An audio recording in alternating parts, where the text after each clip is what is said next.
The teams have had a chance now to recce the stage. Now, of course, one of the aspects of modern-day rallying is that you can't go into a stage you've not at least had a chance to look at before. And although they were on track last night, it was a different configuration. Here we've got 3 lanes, we've got 3 different routes. And they weren't able to recce it earlier because the stage wasn't built, because the circuit's been in use all day. So things have had to be put back because, as somebody quite rightly pointed out, we need to have a look at this. And so we are going to have, in about 9 minutes' time, the cars for the historics, followed by Rally 4. Then there'll be the recce for Rally 2, because they're still in Parc Fermé, having come back from stage 13, and they need a chance to at least have a look at the course themselves. So that will take about 20 minutes or so for them to drive the lap before they do it in anger. Now, David Addison and Ben Constanduris are trackside. Ben has been stage side, if that's a word, over the course of the rally, enjoying the countryside locally, because they've had some good roads to attack. And what felt like a conventional rally for 2 days, with special stage times being added together, have given us now purely a order which is now going to be the top 3 on those combined stage times going into a shootout. And it is the results, effectively, of, with the benefit of ease of description, a race that will give us the gold, the silver and the bronze medals. So those stage times only really work to get you a top 3 to get you to this point. So you might be 3rd after SS13, but you could yet be a gold medalist. You could be 2 minutes behind. But if your car works best on this race, on this almost rallycross style stage with a joker lap, is it a super special? Is it a rally sprint course? I'm not quite sure we've got a word for it yet. No, you could still be the winner, is what I'm trying to get to anyway. It is brand new in terms of its format. I don't think we've ever seen this before, because they are sharing the same piece of tarmac, like a rallycross track. But if it was a super special stage, they would be separated at least by half a lap. If you unwrap a super special stage track, it becomes one circular loop with cars starting at different points on that loop. Wrap it back together again, you put the 2 cars together, and that's how you make a super special stage. But ultimately, they're separated. They're not separated by barriers. It looks like they are, but they're separated by half a lap. Lots of warming of tyres and brakes going on here, which is not necessarily, maybe it is allowed, but usually there are sections specifically in the road book and the regulations to say you can warm up your tyres at this point. It's basically to stop people doing donuts in the middle of street stages, and we're entertaining people. So the red flag is out, which means they've done their recce, they've done their 3 laps. And so there's historics as well. There is Antonio Sainz, who is for the historic class with the glorious Porsche. We were suggesting a little while ago this could be the ultimate car to have around here out of the historics, because surely a Porsche, which is a GT car for a rally stage, is going to be better than a Quattro, which is a rally car. Yeah, let's see how Antonio Sainz didn't have the time on Zippo last night, but all the times are relatively close, weren't they? Yeah. So there is the possibility that we could see something different. And I think the real key thing here is the 3-lap thing. There will be 2 cars on the same piece of track for the first lap. Then after that, the second lap, they all should be on different parts of the track, because they will have all done different laps. Yes. Slightly different routes, different lengths, and they're not full different laps. They are just literally, in the rallycross world, we would say they are joker laps. So they're a little section where you have to go a bit longer or shorter. But ultimately, although we're talking about, if you like, laps 1 and 2 and 3, it is one stage. So yes, everybody does the same mileage at the end. Yes, but only at the end. Only at the end of lap 3. Yeah. It will all balance out. Medals, of course, are becoming increasingly important as we get through the FIA Motorsport Games.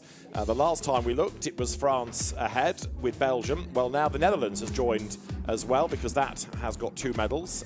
It's 2 golds to France, which trumps a gold and a silver of the Netherlands, and a gold and a bronze of Belgium. Latvia have got a gold, so she's 4th. Great Britain has now got a medal and is 4th, with Spain on 2 silvers and a bronze.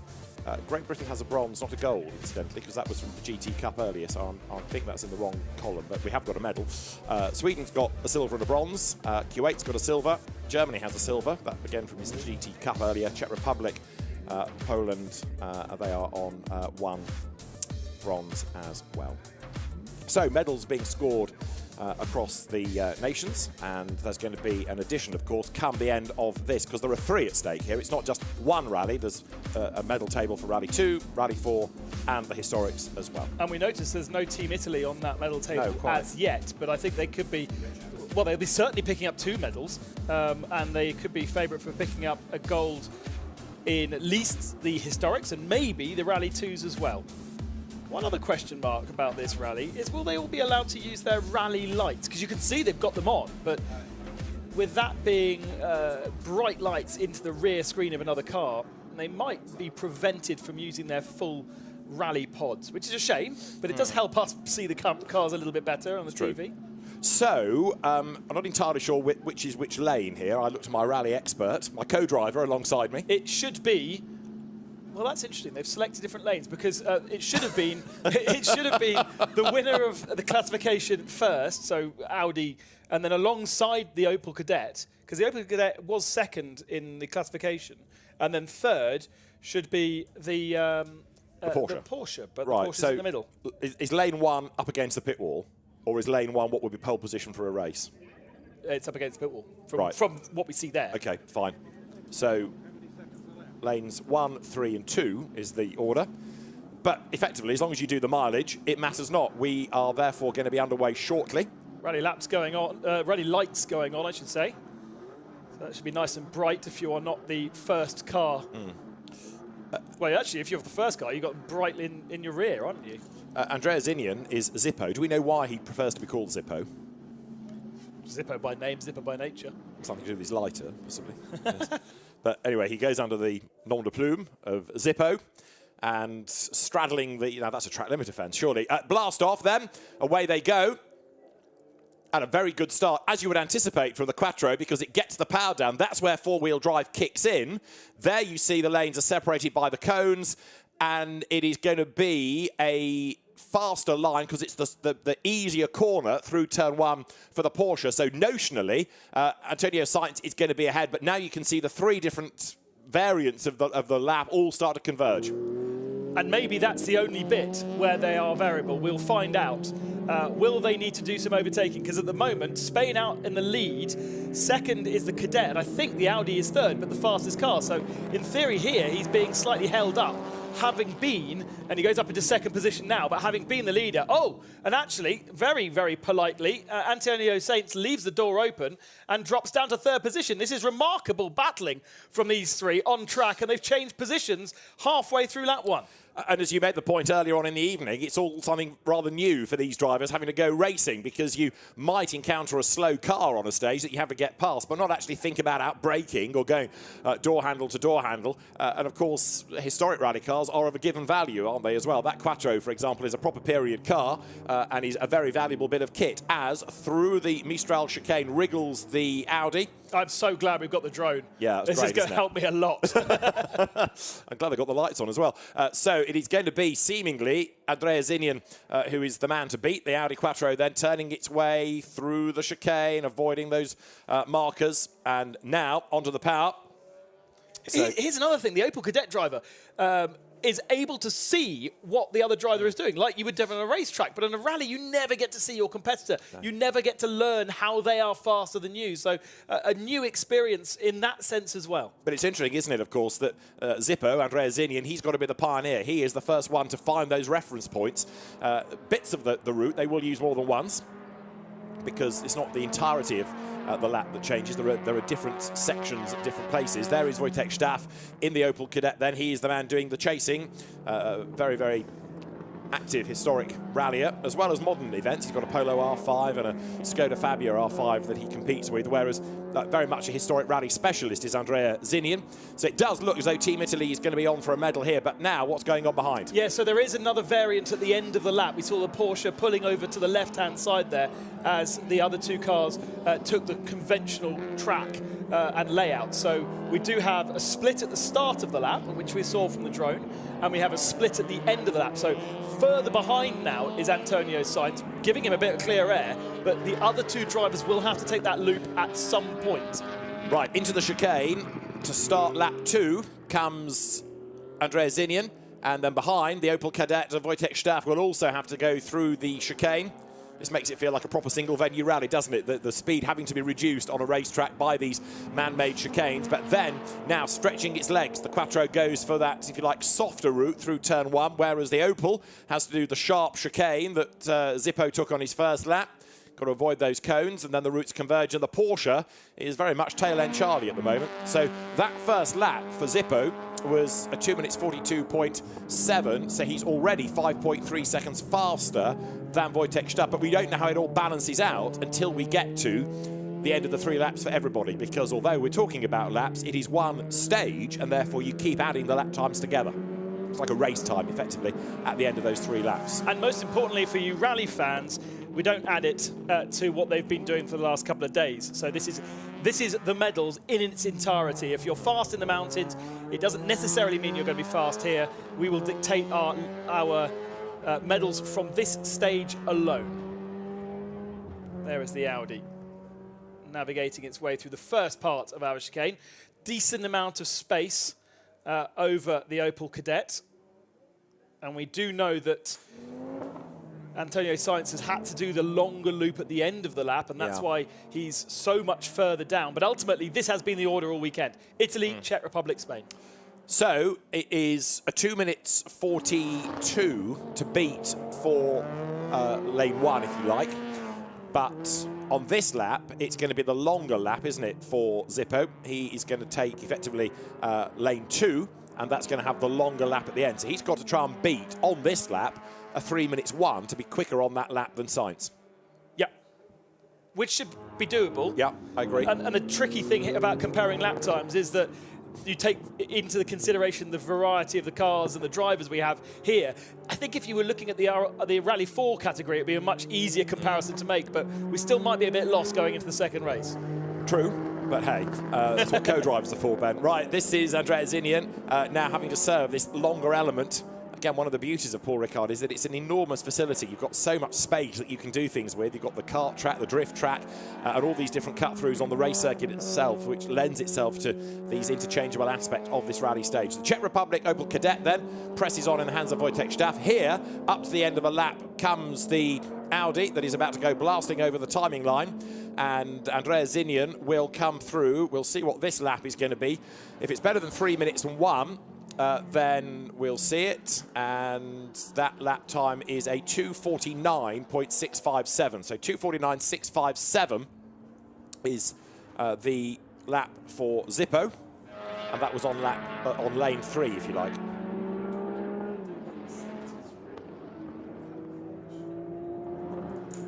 Right, that's Staff, who now has to go on the longest of the laps. So he does a 3 minutes 1:5.35 on his second lap. And he's got the longest of the 3. Now, the Porsche is on the shortest of the 3. So this is potentially where Antonio Sainz comes back into the equation. But Zippo is already 17 seconds to the good. Although you would think the Porsche is a good race car, either way, the Opel Kadett is a little bit gutless, a little bit breathless against the Audi, isn't it? Because, of course, that's a 2-litre turbo engine. But the Porsche, just not really firing as you might have anticipated around here. Yeah, I wonder whether he's got a slight misfire on that car. It didn't look like it was perhaps operating like we've seen up in the mountains. And maybe a little bit of an issue for Antonio Sainz for Team Spain. Right, so here's the Audi, wriggling its way almost through this paperclip style sequence at the chicane. There's the Porsche. Misfire or not, it still makes a great sound, but I think it's lost too much time in the first 2 laps of the stage to really be a factor now, even for second place in the times. Now, again, we make the point, we're looking at medals here. It's not just the times for the event. The times will determine who gets gold, who gets bronze, and who gets silver. Yeah, Spain and Sainz have made a big effort in the rallying category. We've got Spanish representation across all 3 different categories, all entered by RACC, which will lose their WRC round next year, rumour has it. You're right about the commitment they've made to rallying and to the event, because Spain is the only nationality with somebody in every discipline. Oh, wow. Which is a massive commitment across, what have we got in the end, 16 disciplines, so it's absolutely mighty. So, Andrea Zinian, Zippo, looks like he's on target for a gold medal here, doesn't he? And that's well deserved. He's driven that car really well all weekend. He has come in here as the favourite. I think Staff for the Czech Republic is a little, perhaps a surprise in second position. That's really great to see for a nation like the Czech Republic. But ultimately, Zippo with the best car and has driven it strongly. He hasn't been cruising around. He has had that car sideways, and he will take the medal for Italy. So, up towards the line he comes, and as he breaks the beam, now it is the checkered flag. Through the flying finish will go Andrea Zinian, and the cumulative stage time is 8 minutes 24.264 seconds. 8 minutes 24.264 seconds is the time, and Andrea Zinian then takes not only the stage, but he will take the gold medal. For silver, it is going to be Wojtek Staff. It's not, again, we're talking about the times, but you can see the order they come across the line, which again dictates the medals order. So Wojtek Staff was 19.6 seconds back, and Antonio Sainz is set for the bronze in the Porsche. Yeah, and that last lap from the Czech Republic actually was a better lap than he'd done the previous lap. So if he was on lap B, that seems to be the fastest of the 3 laps, and he reduced the gap just a little bit to Zippo on that last tour, probably down to the fact he was on a different configuration rather than he was faster. So Antonio Sainz will take bronze for Spain, and the medals table is going to be shuffled accordingly. But as Ben was making the point a little while ago, this is the first representation on that medal table now for Italy within the FIA Motorsport Games. As up towards the line comes the Porsche 911 SC, growling its way towards the line. Porsche, of course, in the tarmac rally world, very, very competitive, whether it was in Europe, whether it was in things like the Tour de Course or the Circuit of Ireland, and also, of course, rally raids in the early days. Porsches were rugged enough to go well in that. So we move next to Rally 4. Just to reiterate, Italy takes gold. Rally 4, then, for this golden stage, has been more of a battle, really, between Roberto Dapra, between the Spanish driver Oscar Palomo Ortiz and Ali Turcan, who took a stage win on SS12 earlier on in the day at Le Grand Couronne. This, I suspect, is going to be a lot more competitive, with all due deference, than the historics that we have just seen. 0.7 of a second between Ortiz Palmero and Roberto Dapra yesterday evening on the track, with Ali Turcan 4th fastest. He was the slowest of the 3, and actually Tom Renderson was a little bit faster than him. So Ortiz, Palmero and Roberto Dapra have been swapping fastest stage times throughout the weekend. Absolutely mega. And I imagine this is going to be a bit of a battle. I wonder whether we might see some touching between the 2 Peugeots. Getting ready. Absolutely right. So the clock ticks down. Start time is due to be 20:30. The officials standing in front of the cars to make sure that nobody gets a bit toey and blasts away when they shouldn't do. So for this, you have got, for Italy, the classification leader after SS13, Roberto Dapra. For Spain, there is Oscar Palomo Ortiz. And then for Turkey, there will be Ali Turcan lining up on the 3rd lane. Yes, and they are able to choose their lanes. So we are seeing Team Italy here in the middle. So they will do the fastest lap first, because they will do lap B first. Whereas we have Spain in the position that we saw Zippo in on the far inside, which was a slower first part, if you remember. Zippo came out of the first couple of sections behind the other 2. So you do lap B on lap 1. For the middle lane. The middle. Away they blast then. So we are in business for the medal stage, the golden stage for Rally 4. Straight away, Spain, then Oscar Palomo Ortiz. He will have to stand on the brakes, go sharp right, then a hairpin left almost, to then go right again. Whereas from the middle, you've got that really nice, fast, flowing start to the stage to really get you into a rhythm nice and early. And that, for Roberto Dapra, could well be crucial. Italy then turning through the first proper hairpin and then on towards the Mistral. Turkey 2nd, it's going to be Spain 3rd on track at the moment. No, it's not. It is, I'll tell you a lie, Turkey still second, Spain third, but have a look at this, wheels lifting. Oscar Palomo is fighting now to catch up to the Turkish car. Yeah, he doesn't want to get held out by Ali Turkan whatsoever. This is now going into the rallycross style, but of course in rallycross you have a choice of when you take the Joker lap. Here he is fixed onto a different lap, and he's going to be looking forward to the end of the Mistral, because then the laps then split again, and that's the opportunity that Dijkra has to not get lost, or sorry, not Dijkra, Palermo, get too much held up by that Turkish driver. Yeah, so Oscar Palomo then trying to find a way as quickly as he can to wriggle past Ali Turkan, whilst if you talk about this in terms of a race almost, Roberto Dijkra getting away now from the rest of them as he threads his way through the Mistral chicanes, of which in this corkscrew effect it goes round and hairpins again. Now the power kicks in, so Dijkra, who has shared the bulk of the stage wins with Oscar Palomo, with Ali Turkan getting one of them himself, he now comes along the Mistral straight. So, yeah, still through that section of turns, still we have Spain behind Turkey. How much has he lost behind Turkey? Ali Turkan was 4.1 seconds back at the end of our 4.7 kilometre stage last night. This is obviously triple that distance. He doesn't want to be following anybody. He wants to be able a clean run of things, but he's right up on the tail there. Interesting as well, the way that the cars have sort of yeed and yawed over the course of the event. Yesterday, Oscar Palomo had 3 stage wins. He hasn't had a single one today, but let's see what he's got in terms of racecraft. As we're making the point, this is something very, very new, to have to fight against a car. Normally, if you catch a car on the stage, it's got a problem and it will get out of your way. But here, you can defend. Here's the one to think about. Maybe he realised he was going to be in the top 3, and he set the car up for this stage and this stage alone, and sacrificed pace out there in the mountains so that he was good tonight. A car in the mountains would not have been a good car on the track. It's certainly a thought as they come then out of the virage Dupont up over the line, at the end of which Roberto Dijkra's first lap was a 2:37.009. Into the chicane they come, stand on the brakes, then flick the cars through the left, right, left sequence. And Spain is ahead of Turkey as they hit the chicane. So Spain has done it. Through has gone Oscar Palomo. There they are. Oh, well, I think he hit the barrier. I think he hit the tyre there. Now, I don't know what the kind of penalty would be for that, but certainly he was very hot into the chicane. Right, there's Turkey for the slow approach then to lap 2.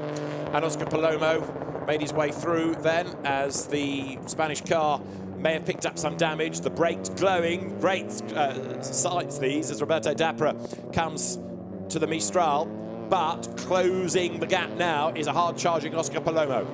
These two are real stars of Rally 4. They are very successful within WRC and the European Rally Championship. Palomo, for example, 2 wins. He leads the junior ERC contest.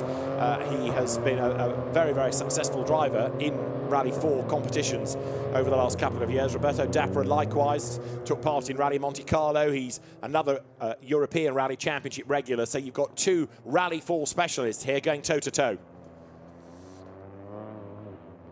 So out of the first part of the Mistral chicane loop comes Roberto Dijkra. Goes left, goes right, swings his way now, not towards the racetrack, but sharp right, goes back the way he's just come. You can see the way behind him that Oscar Palomo is hunting him down, trying to reduce that deficit all the while. So the Peugeot of Roberto Dijkra, the Peugeot of Oscar Palomo, very evenly matched as they come back onto the Mistral, but Palomo is certainly not out of the equation just yet. Ali Turkan is falling away, but he, of course, has had to do rather slower initial laps.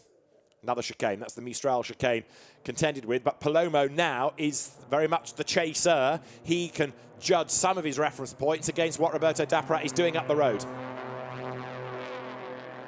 So Roberto Dijkra comes out of senior, and he will take his route through that cut-through. Behind is Palomo, so it's Italy versus Spain here. Now, of course, different laps, different routes. Spain wriggles through that cut-through.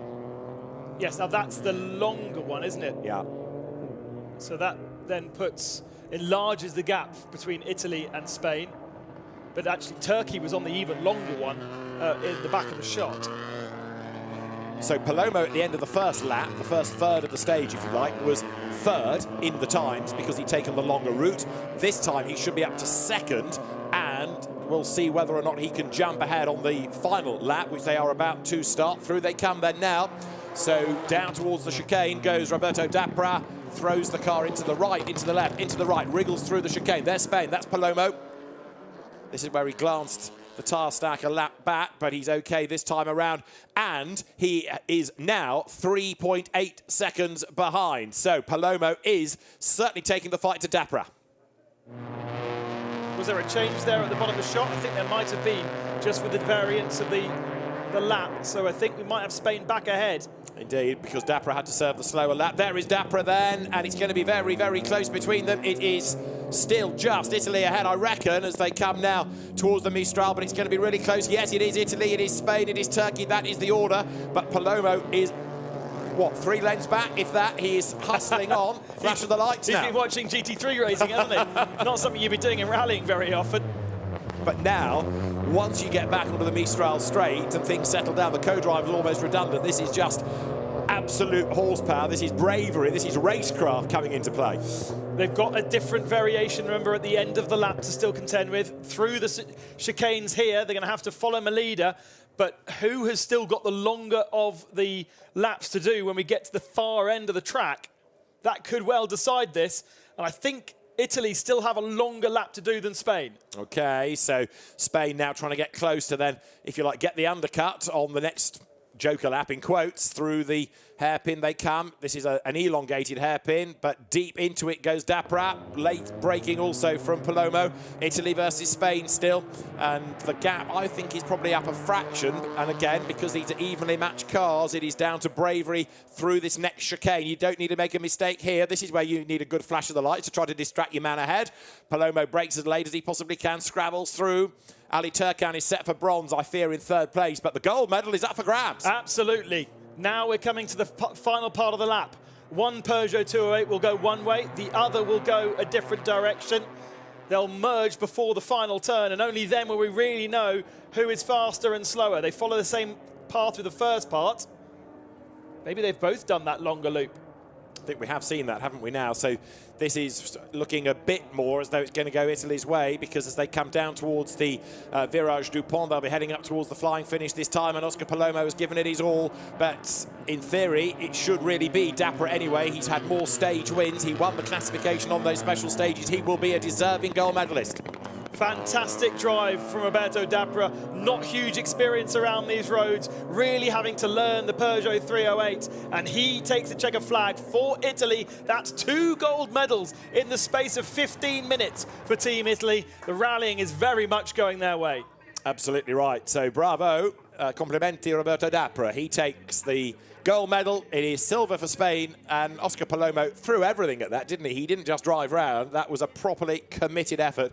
So it's 2 golds for Italy. It's a bronze and a silver for Spain, and it is a bronze medal now for Turkey and a silver for the Czech Republic, let's not forget. Remarkable amount of things to think about. It really is. You know, this is so different to what they're used to. Which lane do you take? Are you going to, you need to take the faster lane at the start, surely, because you don't want to get held up like we saw Roberto Dapra, certainly in one part of the lap, really stuck behind the Turkish team. And then the racecraft, as you say, where can we overtake? Is there a possibility of overtaking?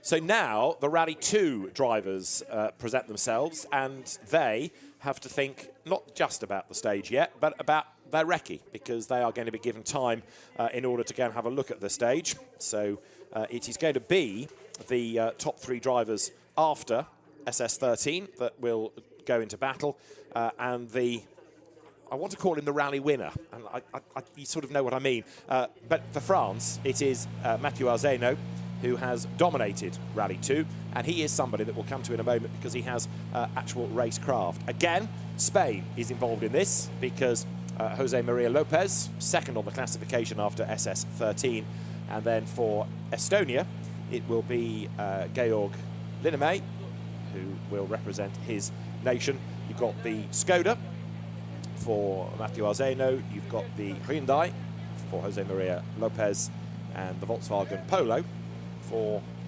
George Linnamäe. So good variety this time in terms of the cars. That's right, great variety, because there's a lot of Skodas, and Skoda is the car to have when you're in the world of Rally 2 or WRC2 or ERC. This is the category which is used for the European Rally Championship. So I think there they are literally discussing with the FIA which lane they want to take. And once they've officially said which lane they're taking, then we are putting them in that lane. Theo Martin Motorsport running the car. University students of the MSI University running the car. A great opportunity, a great place to go and study motorsport, various forms, whether it be engineering or administration. And Theo Martin, Team Theo Martin, very ever present, both in the real and also in the virtual world. MSI have an esports team which is made up mainly of alumni from the university.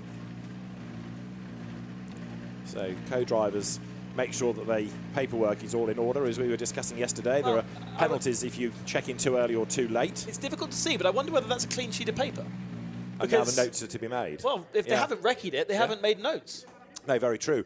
I was thinking more about the time controls and all of that, but yes, you're quite right. There will have to be some notes now to be made. They will have a stage map. Those have been issued already to them, but you know, you look at it and you think, I don't understand that, because there are all these wiggly lines that converge and then feed off again. So that's why they're given this chance to have a proper recce. Estonia arrives then. That is Georg Linnemey. So I wonder whether they will now be literally writing notes as though it was a stage, ignoring this lap A, B, and C thing, and going, right, our first corner is a 3 right for the inside line, whereas the middle guy, his first note will be flat chat. Yeah.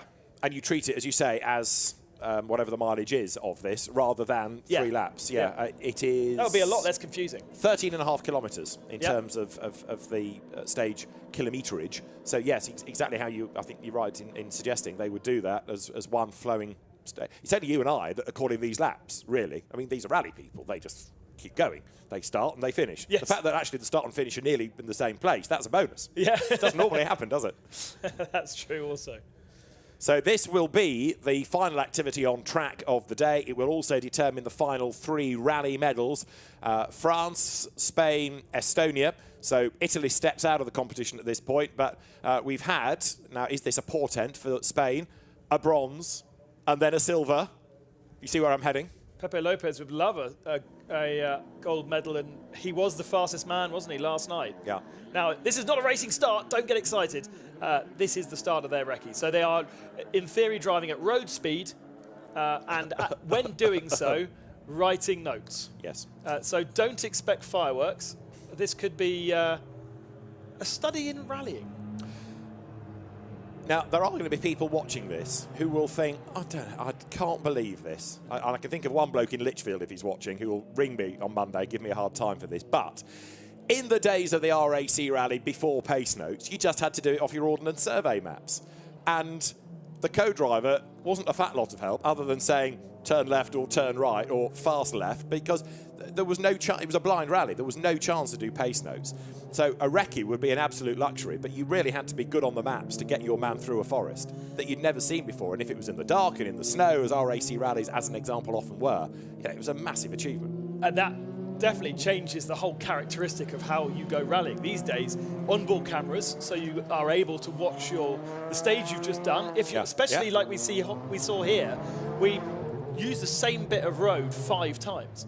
So by the end of the rally, these guys have got that in their head. They've probably watched it another 5 times on their onboard cameras to see where they were going wrong. Did they brake too late at that point? Did they brake too early? Photographic memory in rallying these days is the #1 cheat. Gus Greensmith in WRC has the most amazing memory. Really?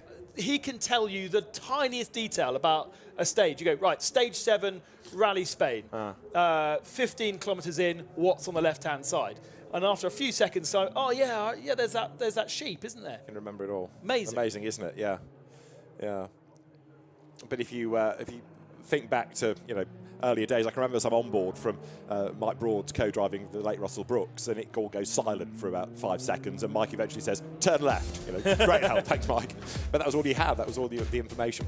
Confirmation of how things stood at the end of the historic Golden Stage. This super special. Zippo Andreasinian, along with Nicola Arena, takes gold. Wojtek Staff with Vladimir Zelinka sitting alongside the silver for the Czech Republic, behind Italy and Spain, taking bronze, Antonio Sainz and David de la Puente.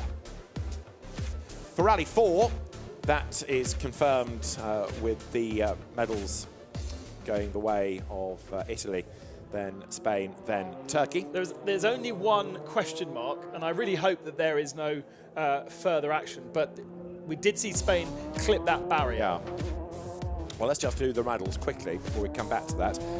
Rally 4 on this golden stage. Italy takes gold, Roberto Depra and Luca Guglielmetti from Oscar Palomo and Rodrigo San Juan. And then it is bronze for Turkey, Ali Takan with Ahmet Burak Erdene in third. So it is Italy, Spain, Turkey, gold for Italy, silver for Spain, bronze for Turkey. I'd be surprised if there were to be a penalty for Spain, because if you're on a special stage and you clip a tree or a rock, or heaven forfend a spectator, you know, you pick up damage, but you battle on, and it's only the same here. If you hit trackside furniture, well, it's your problem. However, let's take WRC as an example. When they went to Monza rally, which is very similar to what we're doing here, putting lots of tyre barriers and cones around the Monza racetrack, when they were clipped, there was a 5-second penalty. If you took out those, because it's part of the supplementary regulations for that particular event. I have dug into the supplementary regulations here, and other than disrespect of the route, there's nothing to suggest that clipping a cone will do anything for you, other than damage the car. But you can understand why that thought was put in, because hitting a cone and knocking it aside certainly ain't going to do as much damage as hitting a tree and trying to knock it aside. So people could take liberties like they do with track limits. And like in rallying, the same example of track limits is cutting. Now, somehow in this rally, there is not a lot of cutting, and it's very, very dry, so they're not dragging huge amounts of dirt onto the track, but cutting is track limits, basically, in the world of rallying. You take your car off the tarmac, onto the gravel, the grass, the inside of a turn. Number one, to straighten that turn and to go faster. Number two, and sometimes this is done more beneficially, dragging dirt onto the track for the people who are coming behind. Ah, yes. And Ogier really has pushed that over the last couple of years. Doesn't cut because it's going to gain him half a second. He cuts because it will slow up everybody else. Yeah, that's where he gains the half a second. Yes, exactly. Yeah. It's an interesting approach, isn't it? And again, it shows the thinking driver. You know, in the same way that we used to talk about Formula One, people like Michael Schumacher coming absolutely storming into the pit lane during practice just to see where he had to brake late and how far he could push it. Yeah. It's that computer-like brain that professional race rally drivers do have. That's not road speed. He can flick the back out like that, I suspect, from Pepe Lopez. But anyway, the opportunity to recce the stage is also going in tandem with getting warmth into tyres, look. Yes, which we saw Rally 4 doing, didn't we? And then, of course, they had to wait for the historics to do their thing. I wonder whether this is why the Rally 2 category of car are wrecking now, so that the heat that they're generated by running stays in that car, and they don't have stone-cold tyres and stone-cold car straight off the line. Certainly thought. Because they're parked up just round the corner here. So to get onto the start line, they don't really have the warm-up time that they would usually have driving to a stage. Well, we are about to discover who the medalists are going to be. Now, Matteo Arzeno has been the dominant driver. He was beaten only once on the special stages. And guess who that was by? And guess where it was? Yes, it was by Jose Maria Lopez Planeas, and it was here last night. But Matteo Arzeno, former single-seater racer, that stands him perhaps in better stead than the others. And the gaps today were so much smaller than yesterday. Yes, the stages were the same, so the drivers that didn't have the experience on Friday had gained experience on Saturday. But again, like we spoke with Rally 4, have they compromised that car in the whole of today, which would have been horrible for him, so that it works in this stage? One of those stages of the loop today was the mountain pass, the big col. So very nadgery, very slow, lots of hairpins and stuff like that. The second one was much more akin to this track, wide and fast. So actually it wouldn't have been as bad as had they had to run the first stage of the loop yesterday, which was the one that was broken tarmac and horrific in my RS. Oh, okay. And therefore would have been horrific in a rally car. So the way the thing bounced, the tarmac was so rough and ready and bouncing around, you wouldn't want a stiff car. Just want to come back to one point in a moment, just about the stages you were discussing. But we are going to have a look at a change to Rally 4, and what you were talking about in terms of a penalty has been applied to Oscar Palomo. So a change for silver and for bronze. Turkey takes the bronze, and Turkey goes up from bronze to silver, and demoted to bronze therefore is Spain, which is a real shame given how energetically Oscar Palomo pushed. But I take your point that you were making, that yes, you can take more liberties with cones and tyre barriers than you can with trees or bushes. Yes. And that was all down to that overtaking manoeuvre on lap 1, because he was held up by Ali Turkan because they're on different laps. He pushed really hard onto the start finishing straight and basically outbraked himself into that artificial chicane leading on to the second lap. Clipped it. We kind of saw it being clipped. I don't know, it was kind of in shot, out of shot. The tyre, I think, came in shot. It's just there, that tyre there that's now been put back. Unfortunately, that was deemed not following the circuit. Can I just take you back to the description you were offering of the stages from earlier on? Because as a keen student of linguistic matters, is there a French translation for Nadgery? Not that I know of. Okay. I bet there is. Can we work on this? I bet there is. I need to go to... It's a good rally word, Nadgery. I need to go and put my bubble hop on and hang out with the rally guys a bit more, don't I? Well, yes, you let me down yesterday without a French version of a Scotch egg as a proper rally fan. De Scotch. De Cos. De Cos. And is there a bobble chapeau that you can have as well? I'm sure. Oh, we love it though. A bobble hat's very useful in the mountains. Okay. For skiing. Ah, right. Okay. I bow to your knowledge of this too. Right, so the Rally 2 cars are making their way back round towards the start of their final stage, at the end of which, of course, there will be the medal podiums. So that's why those penalties are being quickly reviewed and applied. So the podiums are going to be done tonight rather than tomorrow day, straight after the activity, and hopefully we can have a word with the drivers as well. So something very, very different for them, but it's a very different sort of event. And this is one of the things you have to kind of embrace at Motorsport Games, which is that, yes, it's a familiar concept, but tweaked because it's a very different event. You know, the GT Cup races, as an example that we've had earlier on in the day, yeah, there are pit stops, but there's no mandatory tyre change that you would have in other categories or other GT championships. Here, you've done the conventional rallying bit, but this is the made-for-TV stage at the end of the day, and it's something different. And it's a nod to a format of that we don't see represented in the Motorsport Games. We have the World Rallycross Championship happening this weekend in Barcelona, and so we don't have Rallycross represented here. We have cross car, which is very similar, buggies, but on a kind of together racing, and we'll see those at 9 o'clock tomorrow morning. We'll be able to show you the coverage of that. And so that's half a nod to Rallycross. Rallycross, the difference between Rallycross and Autocross, Rallycross has to have 2 surfaces, Autocross has to have 1. Cross car is the car that races on Autocross tracks. And Rallycross tracks? Yes, because the Cross Car Academy can go on dual surface. But the Cross Car Seniors, as a student of this now, was at the Rally X thing in Latvia I was talking about back in the summer. Yes. So many of those drivers were in that. There's Cross Car Junior and Cross Car Senior there. So that is, again, something that is dual purpose. Autocross and Rallycross tracks can be provided. I mean, there's not a lot difference between the two. And when there was a touring car category in autocross, it was the same basically as the rallycross category.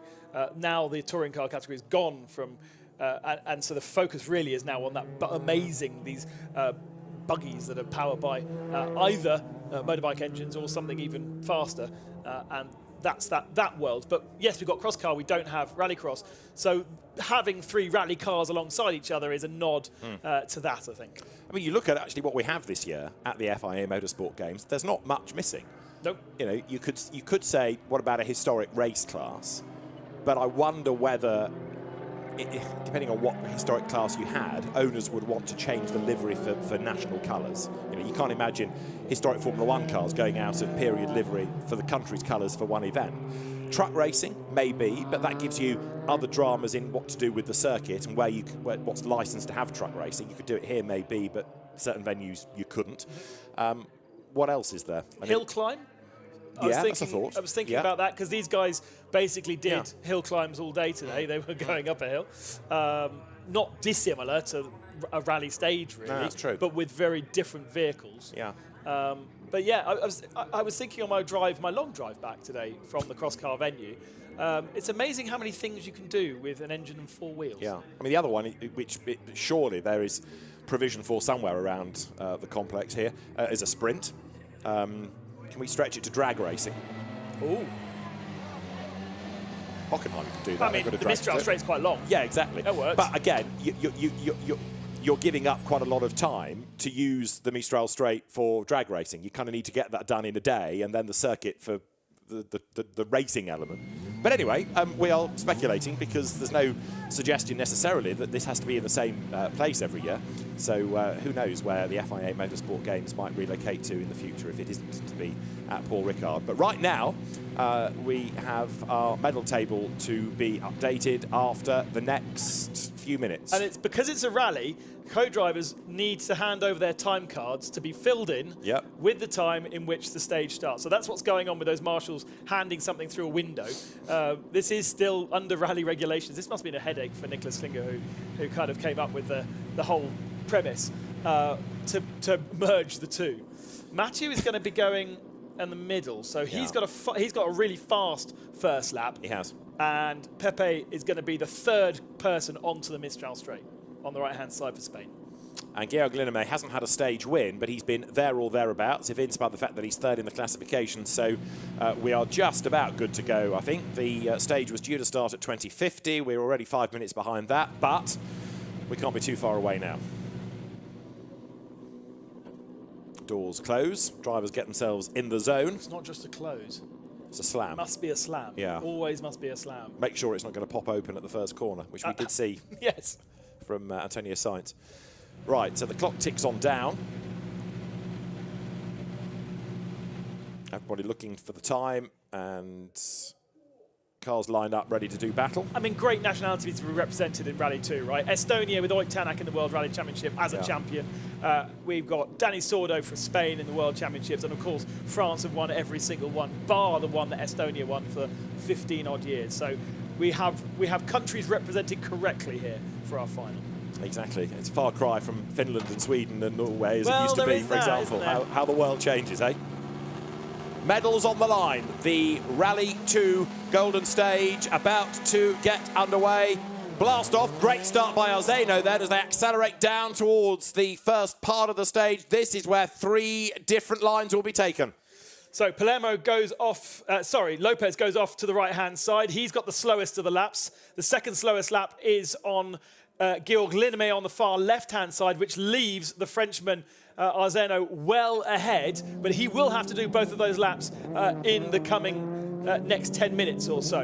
It does mean that Lopez, I don't think he's going to catch Linnamäe because they are so equal on times. It's not like we've got one a lot slower than the other two. These 3 really, on a circuit like this, are toe-to-toe. Right, so they turn their way through that little cut-through and make their way then towards the Mistral. But again, because of the number of different configurations you can run around Paul Ricard, there is so much space, there's so much scope for the special stage. So now they come onto the Mistral itself, but there's the first of the chicanes to negotiate, but then you can't join the circuit because it's barriered off, so you've got to sort of loop round yourself and then go back in the opposite direction and then back in the correct direction up through the Mistral chicane. But instead of going back onto the straight, again, cones in the way that shepherd you into a sharp right, and then this elongated left-hand hairpin. So you go deep into it, and it's the second point that's the sharper. And the other thing you're getting here is you're getting lights from the other cars in your face, which does happen on rally stages like this, where they're very, very sinuous. But Mathieu is absolutely checking out at the front of the field, the track that he would have raced in single-seaters as a young kid. He's done the Rally Saint-Baume before. That'll be coming up in December. He lives around the area as well, so knows the road from his road car as well as his race car, has experience of this, but doesn't have experience at all of the format. So the lights come towards us, coming out of Senior, but instead of coming down to Le Beausset, they use that next cut through, and Mathieu Arzeno then wriggles his way left, right, then the gradual right that's going to bring him back onto the race circuit. But look in the background, you can see the way that Linnamäe and also Lopez are absolutely charging there for Estonia is Georg Linnamäe. heading up then towards the completion of the first third, if you like. This is really the first split that we get as they come up to the line, but with the tyres squealing in protest, hard on the brakes, into the Virage du Pont comes Mathieu Arzeno, looking for gold here. He is really, really pushing. Of course, these cars are four-wheel drive, so you could just slam on that throttle and allow all four wheels to scrabble for grip as he was doing so. Mathieu's had this car really loose all weekend. I've seen it darting around under brakes and at one point heading for me under brakes. It was really spectacular the way he drives his Volkswagen.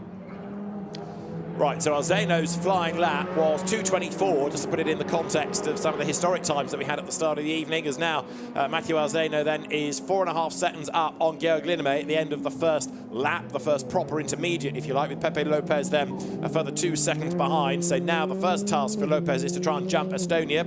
So Spain chasing Estonia, they're both chasing France. Mathieu Arzeno way clear in the lead right now.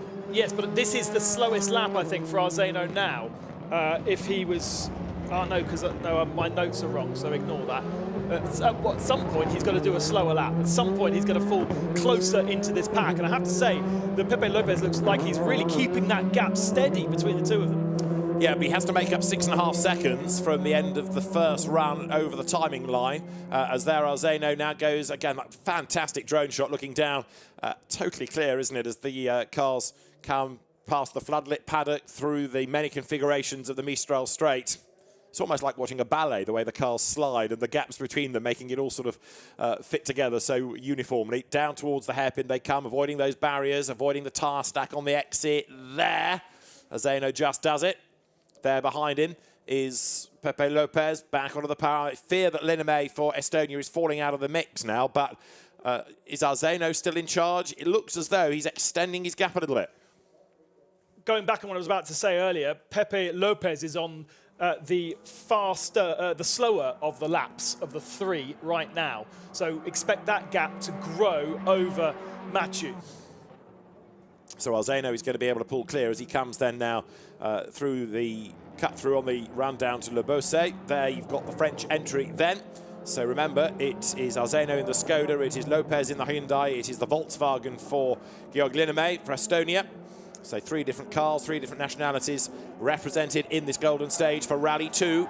And they are about to start the final blast around Paul Ricard in the Rally 2 Cup. This is going to determine the medals. There's just under then 5 kilometres left as they come out of the Virage du Pont. Arzeno looking strong. Now, does Arzeno go to the far right-hand side on this lap? I think this is the lap that he needs to do that particular loop. He's got to get through this chicane first, and then he's going to stay to the right-hand side, and he has to go through the slowest of the loops. There he goes, to the far right. Let's see where Spain comes out. This is almost like one of those little pit stop things, certainly like a joker in rallycross. Right. Where is Spain? 6 seconds back is the answer when they came over the line. There is Spain. But, of course, now it's a tighter line into turns 1 and 2, and this is where the margin is going to stretch back again. So it is advantage France. But what about Estonia for second place? Not quite. But France, I think, has got this nailed now. Unless Arzeno makes a mistake, he's managed to stay ahead. Interesting that the gaps don't ebb and flow quite as much as we saw with the front-wheel drive machines of a Rally 4. Georg Linnamäe, for me, still has an opportunity to get himself up into second position and pick up that second position medal for Estonia with the variance in the last part of the lap.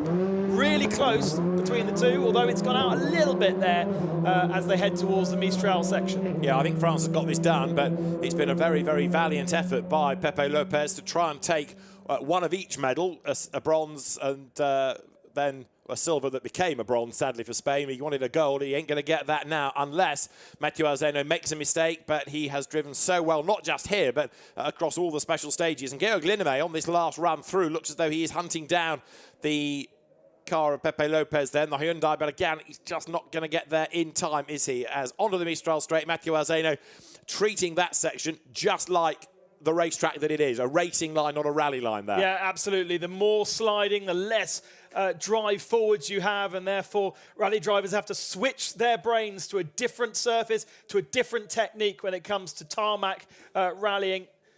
And they're doing a really, really good job there. Word on the street, we're going to be looking perhaps for a gravel rally, perhaps in next year's edition of Motorsport Games, completely mix things up. and that experience that Mathieu Arzeno has of the local roads to him will certainly be less and less. If you want to watch more around this area, Saint-Barbe Rally is at the end of December, based on very similar roads to the Motorsport Games. And is that a change at the last corner for second position? France have got the victory, but there might have been a change there in the last divergence of the lap. All right, let's have a look then, because we're looking for Spain, we're looking for Estonia, and the headlights come towards us then, but with the car of Estonia coming out of the Virage Dupont, it is a win for France. It is a gold medal. Another one goes the way of France. Mathieu Arzeno takes honours. It is Spain for second, and it is Estonia for third. So it is gold for France. It's another silver for Spain, and bronze for Estonia. And well done to Mathieu Arzeno, who has absolutely blitzed them in Rally 2 this weekend. And great to see that finally that performance has come on this circuit, because in qualifying it was Georg Lineme. On stage 7 it was Pepe Lopez, and now Mathieu Arzeno has got himself the win. So it is the gold medal for France. Then Mathieu Arzeno in the Skoda with Romain Roche takes the gold medal.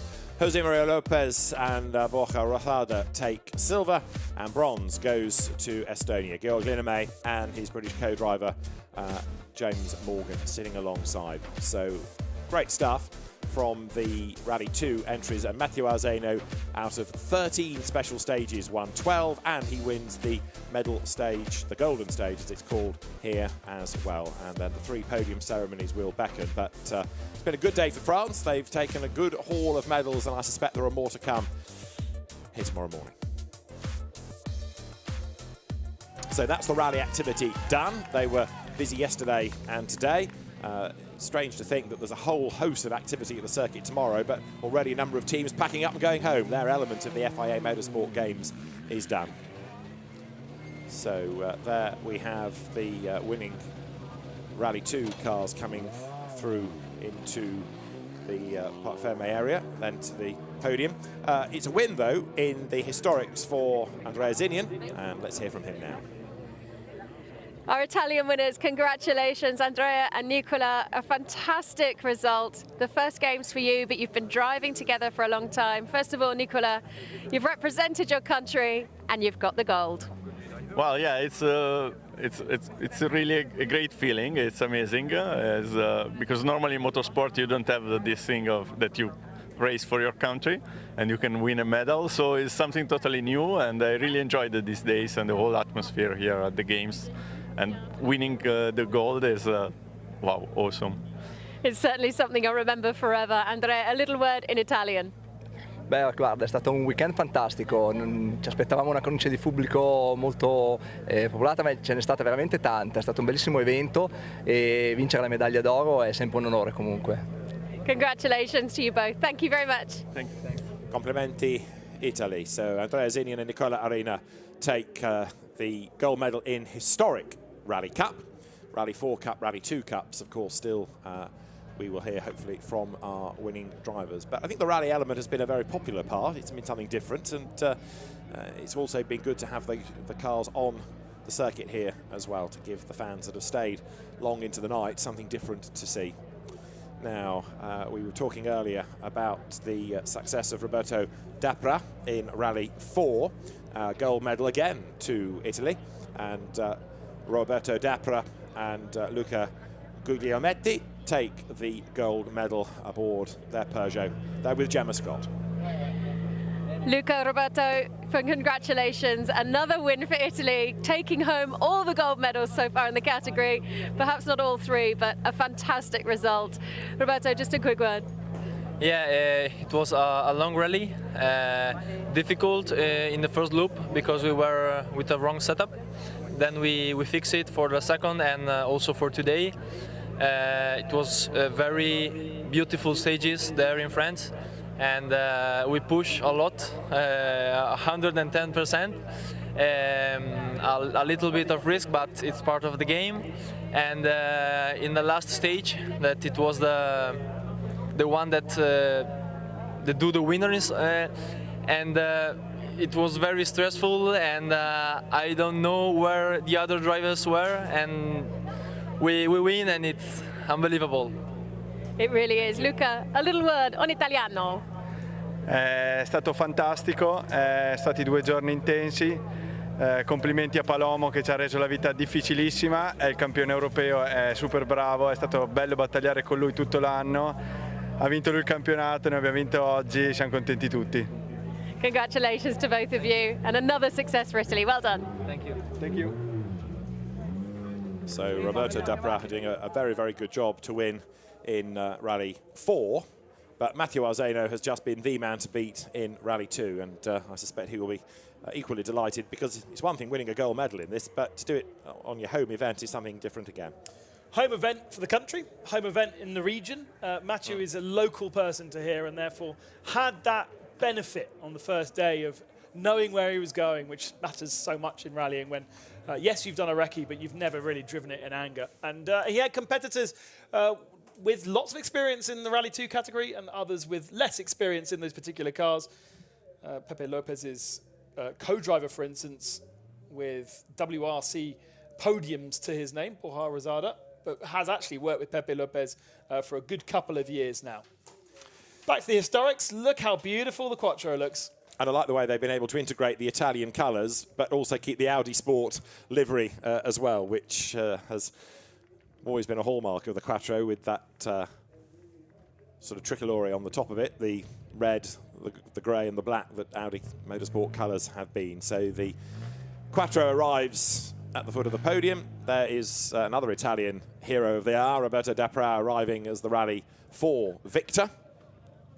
And very shortly, the podiums beckon for the Rally Cup winners.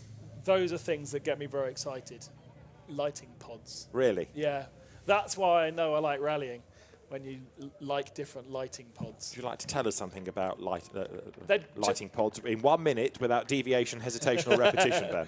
There's so many different variants, isn't there? They just look so cool when you put them on a car, generally.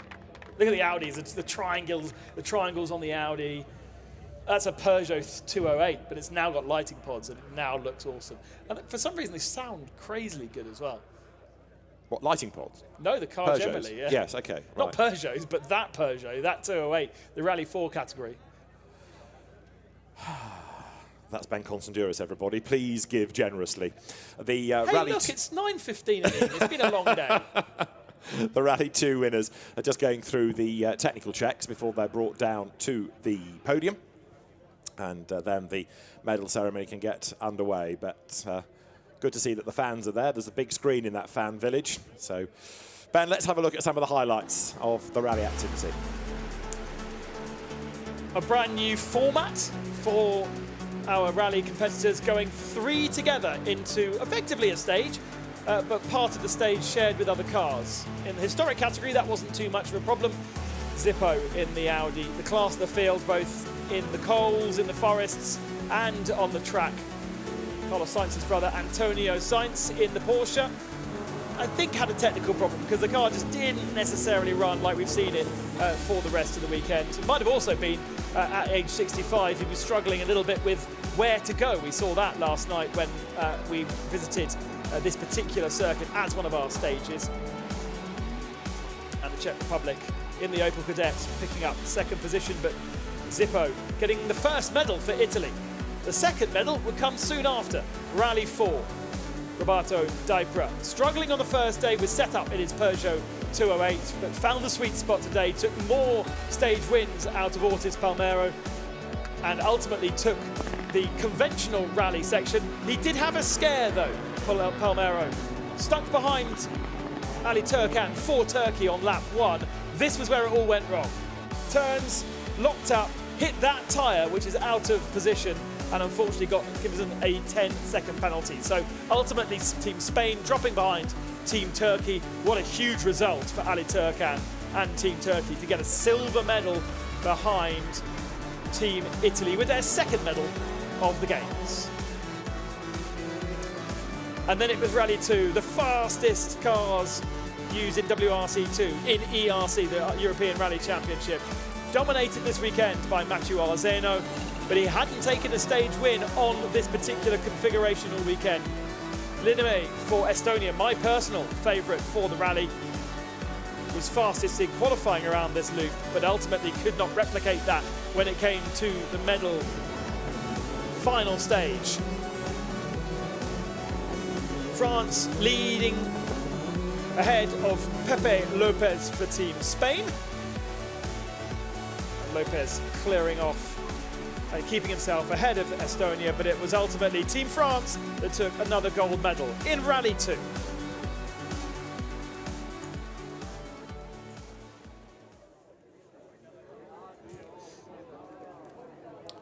So the Rally 2 winners are there.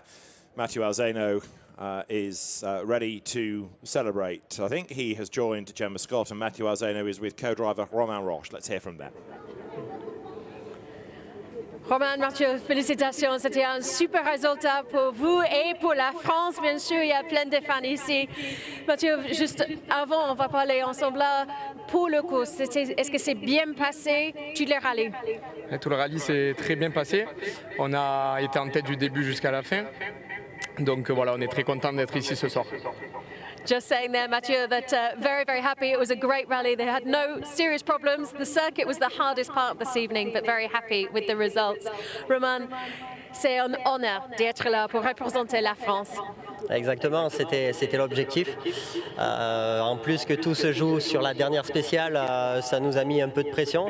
Après avoir fait le job pendant 2 jours, on est content de gagner la médaille d'or et de mettre la France sur la plus haute marche du podium. Félicitations encore une fois. Romain there just saying that the objective was achieved and the pressure was on this evening in the circuit, but they're delighted to bring the gold medal home for France. And it's been a great drive by the French crew. They know the roads, as Ben Constanduros has been making the point, but equally to win a gold medal on home soil, perhaps there is that just, okay, there's local knowledge whether it's rallying or racing, but there's also that extra determination, isn't there, to win, like it would be your home Grand Prix, for example. And the worry that the result of 1 minute advantage after 2 days worth of rallying could all be undone by a single stage here at the circuit. And as Mathieu said, it was the bit that was the hardest part. The pressure was on. There is fans everywhere. It's a different environment. You're not just out in the countryside like the rest of them. But it does mean that France have got a good haul of gold medals from today. They've done very well on the track, whether it's been in a race car or a rally car. And there's a chance of more medals to come tomorrow. So the drivers then are being made ready for the podium. I can see that the SRO officials are there, and it looks as though it's going to be modern podiums first, if you like, rather than the historics, as drivers hang by the Audi Quattro. Now, you might remember we mentioned a while ago in conversation the fact that obviously SRO have a great affiliation with GT cars. Yes. RGT, there is a GT version for rallying, which is a championship in the FIA championships, running Alpines and Porsches and Fiat Abarths. Mathieu has himself won the Soundbaum in an Alpine last year.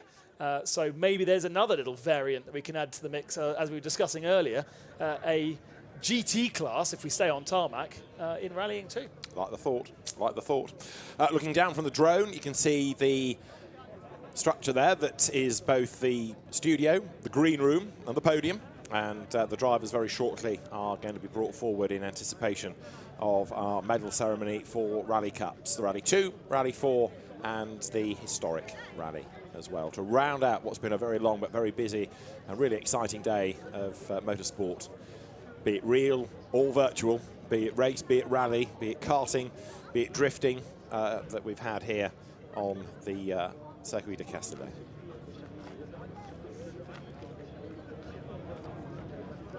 So we need the top 3 from the 3 classes. Once the drivers are there, if the officials are happy, then a thumbs up can be given and the podiums can rock and roll.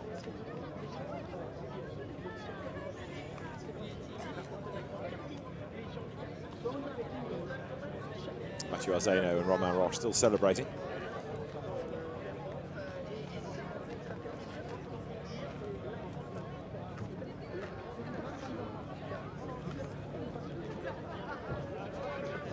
Yeah, Mathieu's been around for a good while now. It took Thierry Neuville was with me down in Crosscar at the moment.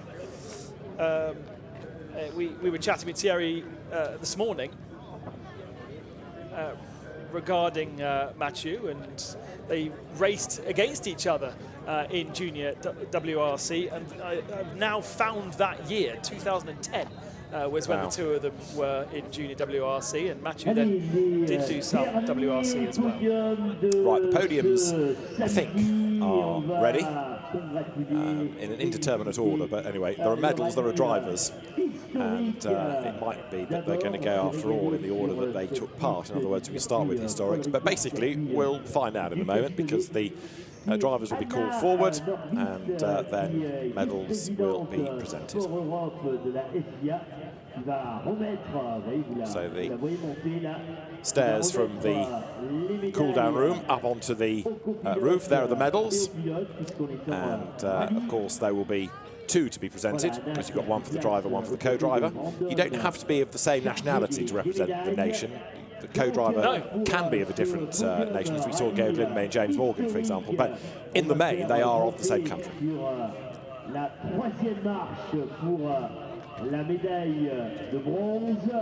So the historic contingent making their way forward. And so it is going to be the historics first. By the sound of it, it will be for the bronze. It's going to be the Spanish team of Antonio Sainz and David de la Puente.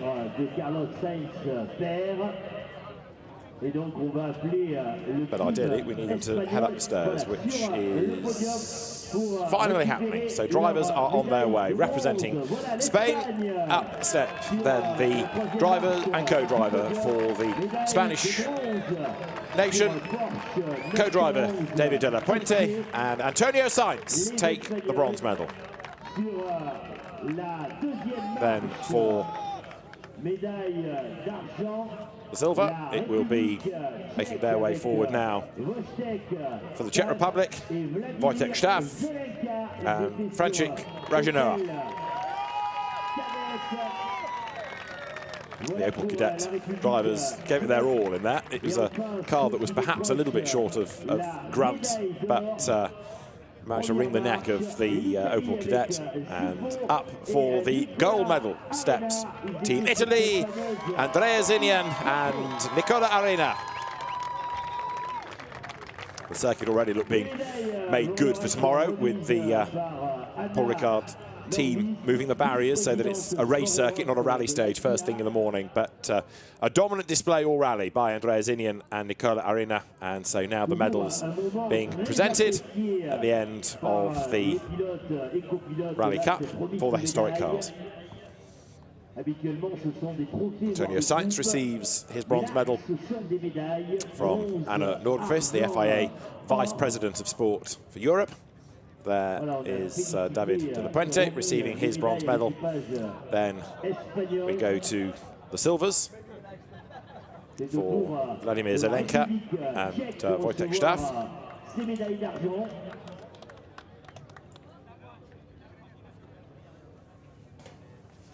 And if you like your historic rallying, one of the very, very best events to head to, which is where the Zippo was just a couple of weeks ago, driving a super impressive 555, of course. Rally legend, an amazing array of cars, and usually brings some of the more contemporary drivers to drive classic machinery. Being in Italy as well, absolutely fantastic place, and that's where we saw Zippo last in rallying. So the gold medal to Italy, to Nicola Arena and Andrea Zinian.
Congratulations to Nicola Arena and Andrea Zenian, the gold medalists in the historic Rally Cup. Antonio Sainz might be the vanquished, but he is the first one to make his way along the podium to congratulate his rivals, and he's the first one off the podium as well. He takes his champagne and he's gone.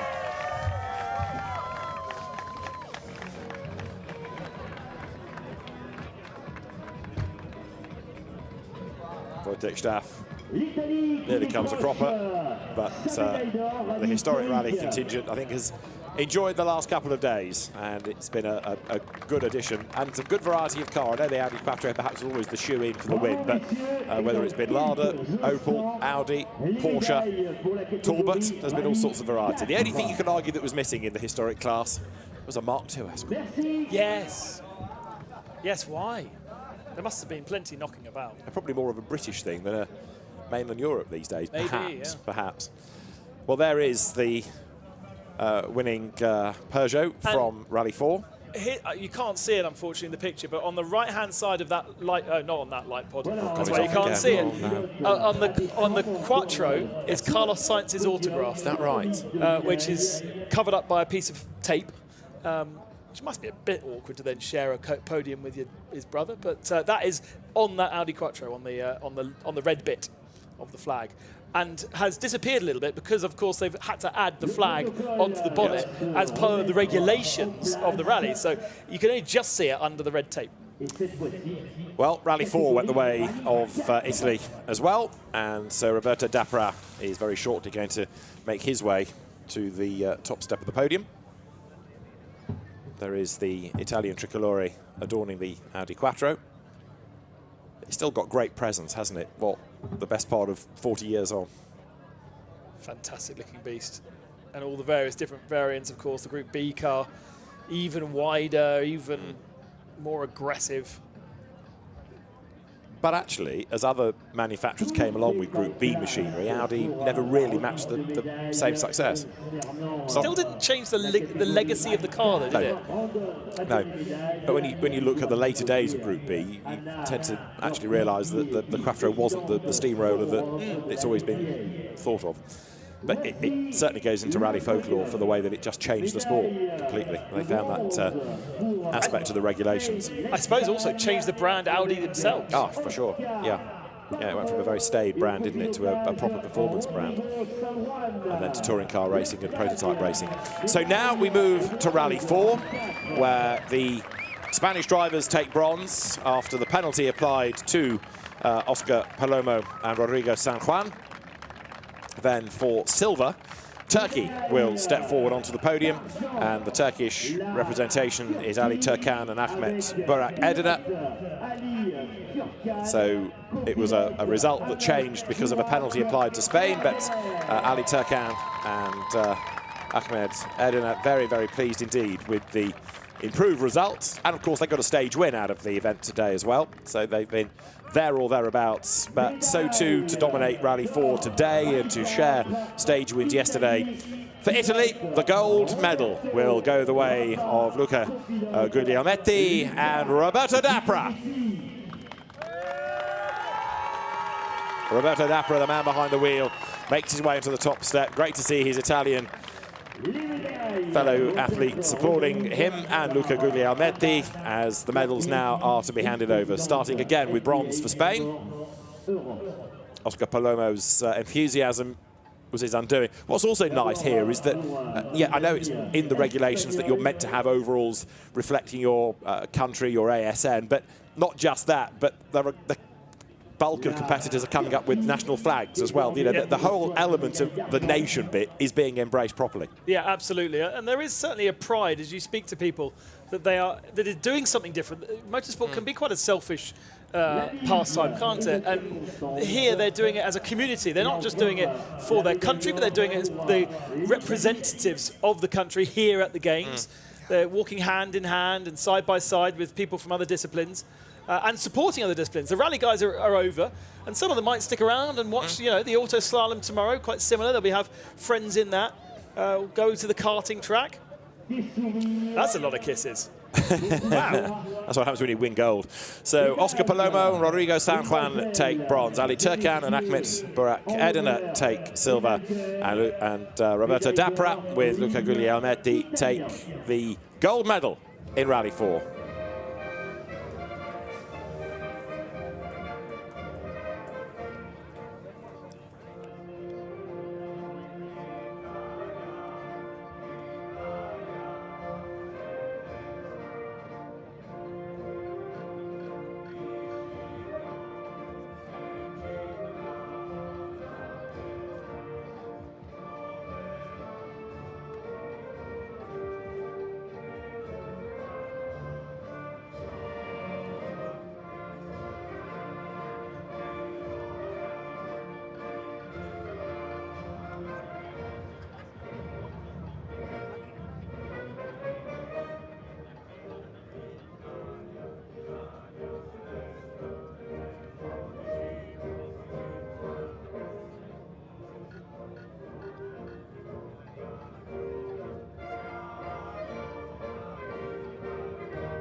So once again, the national anthem of Italy plays as another gold medal goes the way of the Italian nation. And of course, although we've got podiums for the individual disciplines, there is that closing ceremony tomorrow evening when the winning nation will be revealed as that medal table continues to grow over the course of the event. And we've had another 9 medals added in. Spain's had a decent haul with 3 across this, 2 golds for Italy, and another gold for France as well, all affecting the medal table. Palmero and Dapra would have raced a lot of each other this year, both in ERC 4 category in the European Rally Championship. But for Ali Turkan, that's an unusual podium for him. He will not have competed against these guys very often, and I think that's the big surprise of the weekend. Well, not surprise, but a great pleasure to see Turkey up there on a surface which is nothing like what they rally with, in a car that was relatively unfamiliar to him. And Ali Turkan getting himself up, silver medal, and having a really good, strong battle over the coals and in the forests.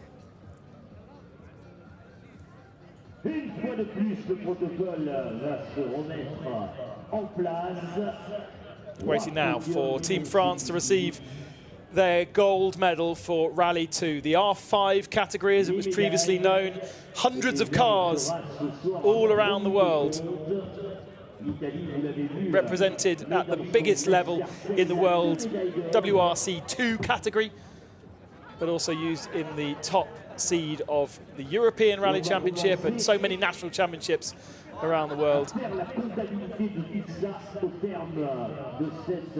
And manufacturers still bringing out new ones. Skoda just last week bringing out an updated version of this very car for next year, an Evo version mainly developed by Chris Meek. An opportunity for customer racing to grow. That same philosophy that SRO have on track with GT3, represented in touring cars with TCR, as we've seen here, and also in rallying. It's very hard to get your hands on a WRC car these days, but you can. You need a lot of pennies, but much more accessible and affordable to go rallying in R5. Well, the drivers from R5, from Rally 2 now being brought forward, where it is at the end of the event. A bronze medal for the Estonian entry of Georg Linnamäe and for James Morgan. Then, as Estonia and Wales stand side by side, it will be silver for Spain, and Jose Maria Lopez, again with national flag, steps forward, joined by Borja Rosada. And then for the top step of the podium, it's a gold medal once again for France, for Mathieu Azeno and Romain Roche. The gold medal to the Skoda drivers, having absolutely blitzed Rally 2 in the FIA Motorsport Games. Again, the national flag is there, and handshakes all round, and Mathieu Arzeno and Romain Roche stand on the top step of the podium. Gold for France, but first we go in reverse order. So the bronze medal goes there to co-driver James Morgan, to driver Georg Linnamäe for Estonia. Anna Nordqvist once more, the FIA Vice President for Sport Europe, is in charge of presenting the medals there for the Spanish crew, for Borja Rodada, for Jose Maria Lopez, the Hyundai drivers, the silver medals. But Mathieu Arzeno and Romain Roche will get gold, and they have been mighty all through the event, whether it's been in the conventional special stages or here on track. Borja Rodada on his 283rd rally, sitting alongside Pepe Lopez, training up Pepe Lopez. There's a big age difference between the two of them, and has been alongside him for a good couple of years. That compares to, even though Mathieu Arzeno has been around a long time, he's only done 90-odd rallies. Georg Linnamäe with 60 rallies to his name. So the national anthem of the winning nation, once more, gold medal to France.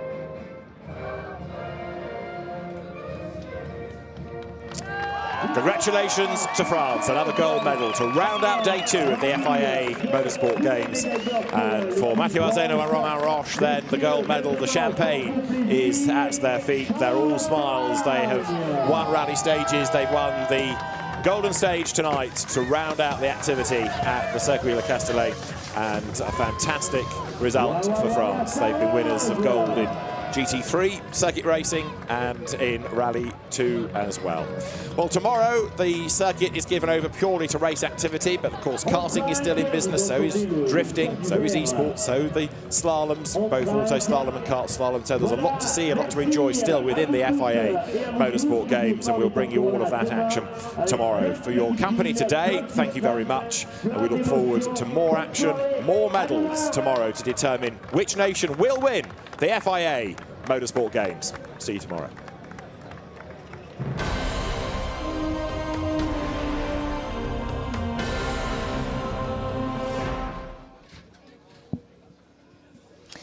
What a great way to end the rally stages here at Circuit Paul Ricard. It's raining champagne here as the podium is just above me, and actually our winners are quickly coming past and coming out of the way. 3 more podiums, which means the medal table is really stacking up now. We saw the drift final earlier, so let's take a look at their podium, which is next.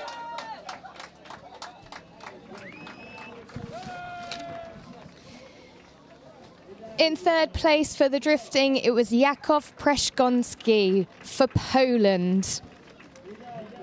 He took the bronze, and Kuwait took silver. Ali Maksheed took that. But it was Latvia Kristaps Blush who took the gold in the drifting.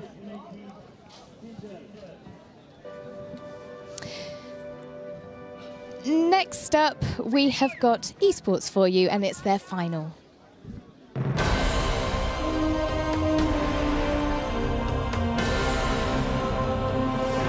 the final time today. We about to go racing in the FIA Motorsport Games at the Fanatec Esport Cup. The cars are lining 2x2 formation through the final turn, headed by James Baldwin at the United Kingdom, with the Czech Republic in second position. You know the routine by now. They're going to follow a mandated speed. They're keeping their eyes on the starting gantry. When those lights go out, these cars get loud, and we go motor racing for the final time. Here we go, the cheer from the crowd. The Fanatec Esports Cup is go, and 20 cars careering down into T1, headed by Baldwin, the Czech Republic around the outside. Coming to the inside is the McLaren as well, and everybody, touch wood, makes it through the first. Oh, there's contact. It was Kadlacik and Harteveld, I think, made contact.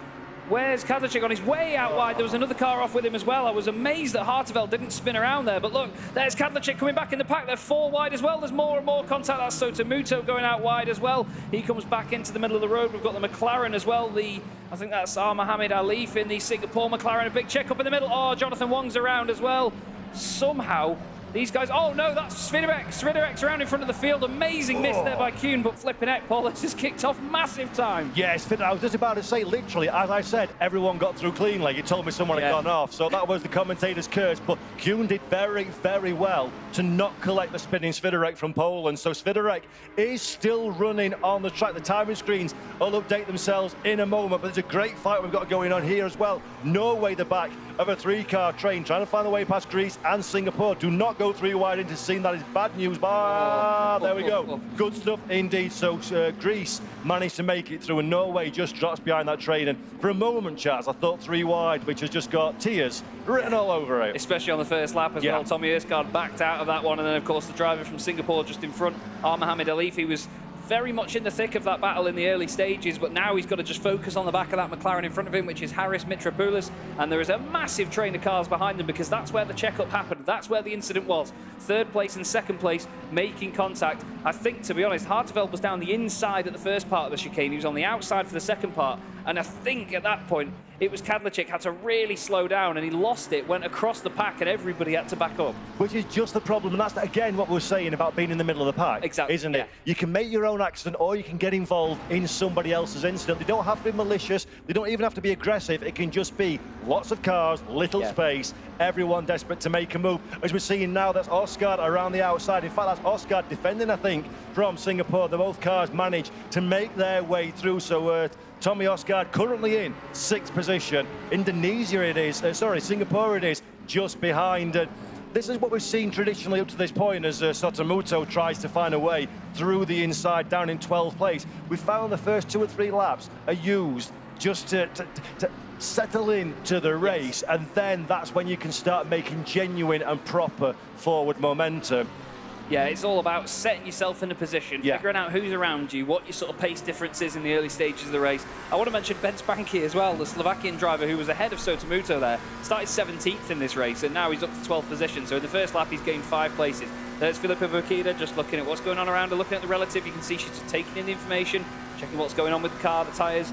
Every bit of information that you get fed here with such amazing detailed realism from Assetto Corsa Competizione. But right now, she has the fastest lap out of everybody on that first lap and is right behind the Spanish driver in 3rd position, I should say, Alberto Garcia Gomez, another driver that's been very exciting throughout this competition. However, ran out of steam a little bit towards the end of that last race, didn't he? It'd be really interesting to see if Gomez can take those lessons that he got from the last race, understand what the Lamborghini is like at the sharp end of the grid, and apply them in this race, because, again, you can't afford to fade. And we kind of said, and I'm going to contradict what I said a few moments ago, that they take the first few laps just to get the balance. Only the top 3 count in this race. You can't afford to do that one. You've got to go gung-go, because if you're 14th, best will in the world, you're not going to make up 11 places during normal running. No. And the first lap is the best opportunity to mug people and catch them unawares. And that's why we've seen a little bit of aggression from our drivers as we're looking at Schaaf now for Germany in 11th position. The big old AMG Mercedes, a little bit cast adrift at this moment in time. The cars ahead, the Czech Republic is the next man up the road, but that man, Sotomuto there, as we see Brazil. Now what's happened to Rodriguez? Rodriguez, 18th position. I didn't think he'd fallen quite as far. far as that, but apparently he has. Sorry, I think when Kadlachik went off at the start, there was another car in the background with him, a very bright coloured car. I think when Kadlachik's gone one way, then the other, he's taken Rodriguez with him. Not on purpose, of course, but in catching the car, he's just taken the front off that McLaren, because it does look like there's a bit of damage to the front end of it. It's a bit scuffed up. So Rodriguez, who was the fastest in qualifying out of everybody, won his qualifying race, absolutely flew through the pack, and has shown everybody the ultimate pace this weekend. That 5-second penalty that he got for entering the pit lane has changed his weekend so much. It's unbelievable. Yeah, Rodriguez has been delivered a bag of disappointment, and now he's basking in its glory down in 18th position. So a lot of work to do, but no time like the present to get a good start going there. So Rodriguez goes 3 wide again into scene. This is another risky move, but Rodriguez has got to make the move. He's got to make it stick. Does he? Yes, he does. That is sensational. Igor Rodriguez keeps the car to the inside, goes back onto the racing line, gets it all gathered up in the second position. A round of applause behind. If I didn't have a microphone on, I'd do the same thing, because that was spectacular. Yeah, that was brave, and that's exactly what he needs to be right now. He needs to push, take those opportunities. Jonathan Wong did the same as well in the Aston Martin. He gained a place out of that situation, and he also needs to be opportunistic. He was turned around in the first lap in the first couple of corners, and right now everybody is just thinking, no, I'm not settling into a rhythm. I need to push, and that's the thing. We've said it many times. So here we go. So watch Kadlachik in the lightish blue car in the middle, and then down the inside goes Harteveld. So Kadlachik makes up for that, gives him the room. Harteveld, he hits the curb, loses it, and yes, look, takes Rodriguez with him. Fantastic save by both of them. But yeah, he just clipped that curb. He was giving him enough room. I'd say there was enough room for Kadlachik down the inside as well from Harteveld. Fair play. But then, in that moment, just clipping that curb, correcting it, just bounced one car off the other. And to be honest, they were both lucky it wasn't a bigger accident in front of the whole field. We spoke about that in the last race, didn't we? How unstable the cars become over the curves. They're so low to the floor, they're so heavy. The pressures are still starting to raise in the tyres at this early stage. And that is, unfortunately, like you say, I think there's no real apportioning of blame there. It is just early doors lappery. These things do happen, unfortunately. So Rodriguez now has a lot of work to do. Brazilian entry, remember, car number 21, 16th position. Keep your eyes on that one. Everybody at home, see how he moves forward. Meanwhile, Muhammad Ali for Singapore in 7th position. There he is on our screen twice, in fact. Goes to the outside into scene once again, the scene of many exciting things. And Muhammad Ali around the outside, raids it out against Norway and gets the deal done very nicely indeed, and covers the inside line, Chaz, to avoid any fight back from Oscar. That was a lovely looking manoeuvre, that. Absolutely lovely stuff by Mohamed Ali. Did a really good job of that there to get ahead of Tommy Erskard, but Tommy's not going to take that line down. Fills the mirrors once more, but look behind them as well, the number 55 car of Presley Martono, another driver that's always been sort of starting a bit further down the order, but constantly making his way back up. He's right in the thick of this now, in the box seat to watch this develop, and it seems like in the early stages, the Porsche's not quite got the punch that the McLaren's got. The downforce around the right-hander was insane, but at the same time, we know the Porsche's good near the end of the race as well, so they can take it as they want a little bit later. They can push a bit harder. The thing is for Martono, as you say, he's been very consistent, he's been very strong as he's gone through. The problem is now, you can't afford, that's no use in this race. We need to see another aspect of his skill set. Yes. We need to see, as they often say, get your elbows out. And as Chaz points, you are very magazine style then doing the point thing. You know, you're doing the adverts, we pointed. The screen is a drive-through penalty for Malaysia. Yeah, that was quite an accurate point then. It was actually. I saw it from distance. I was impressed. I don't know why, but I've not looked at that screen all weekend. But I always look at yours as well. How weird's that? Anyway, carry on. Yeah, anyway, we have obviously seen there is a drive-through penalty for Malaysia, the only Ferrari in this race, very interestingly. I thought we had a few more in the field, to be honest with you, but clearly they've fallen by the wayside bit by bit over the course of the weekend. It's mainly McLarens in the pack. And that's not a bad thing, because the McLaren is a gorgeous car to look at. Here are the top two, making their way away from the rest of the field, though. James Baldwin leading ahead of Chris Harteveld. And it must be said, Chris Harteveld started on pole position in his qualifying race, didn't win it because he led it early on, gave up the fight and just said, I'm happy to finish second, I'll keep progressing through the tournament. And here he is now, very close to a win in the final. I know there's 50 minutes left, but at this point, second in the race, a couple of tenths off the race leader, considering how easy it seems he's taken it anyway over the course of the weekend. That is not bad going at all. And interestingly, this is a role reversal for James Baldwin in the United Kingdom. If you cast your mind back to the race that he won earlier in the day, he was the man doing the shadowing in second, seemingly not really under much pressure, not really trying so hard to extract speed from the car. So how does Baldwin get on being the defender rather than the attacker? Speaking of defenders and attackers, Indonesia is in the middle of a spicy sandwich here, and there we go, loses the position to the Czech Republic. So Kadlec doing a great job, is Kadlec, to make his way past the number 55 machine. And we've seen a few passes in that final corner, but it's so easy to misjudge it and just go deep, isn't it, as the attacker? Well, if I'm honest with you, I thought Kadlec did go a little bit deep there, and I thought that he was going to get a cutback pulled over on him, and that was very close into turn one. But just looking down the inside there, Martono just trying to fill the mirror a little bit more, just falsely lead him into a bit of insecurity about the fact that that McLaren's going to stick its nose down the inside. Very pointy nose on the front of the McLaren, really low car, gorgeous, sleek machine. But there you see Presley Martono working hard behind the wheel now. You can see the way that the rig and the monitor shakes slightly with all the force feedback here from these Fanatec wheels. Awesome to see it, and the drivers get to feel so much through those wheels.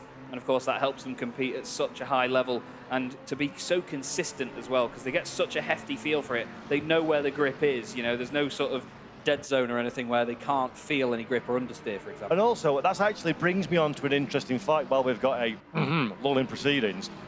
Each driver doesn't have the same rig every single session that they're on track, so they're all split up. So you're not going to go into, let's just say, a number at random, rig number 12. That's not your rig for the week. You'll go on to a different one every session. Yes, you can make some tweaks and changes, but it's really interesting that it's constant evolution, constant adaptation to what is around you. We're seeing France now in the heat of battle as well. Went for the attacking, now going for the defending. Round the outside goes Hong Kong, and Alexander Lay just about holds on. But that one was close, and a ripple of applause from the audience as well, in appreciation for the efforts. On home soil as well. Now, just in front of that, we actually have an interesting fight between the Malaysian Ferrari, which of course has to push now due to a drive-through, but the Brazilian machine of Igor Rodriguez has got ahead of them. But because the Ferrari is so fast in the straight line, he's struggling to get away down that straight and stay away from him in the final sector. Here is the number 13 car of James Baldwin, looking back now at second-placed Chris Hartveld. Started third in this race, started third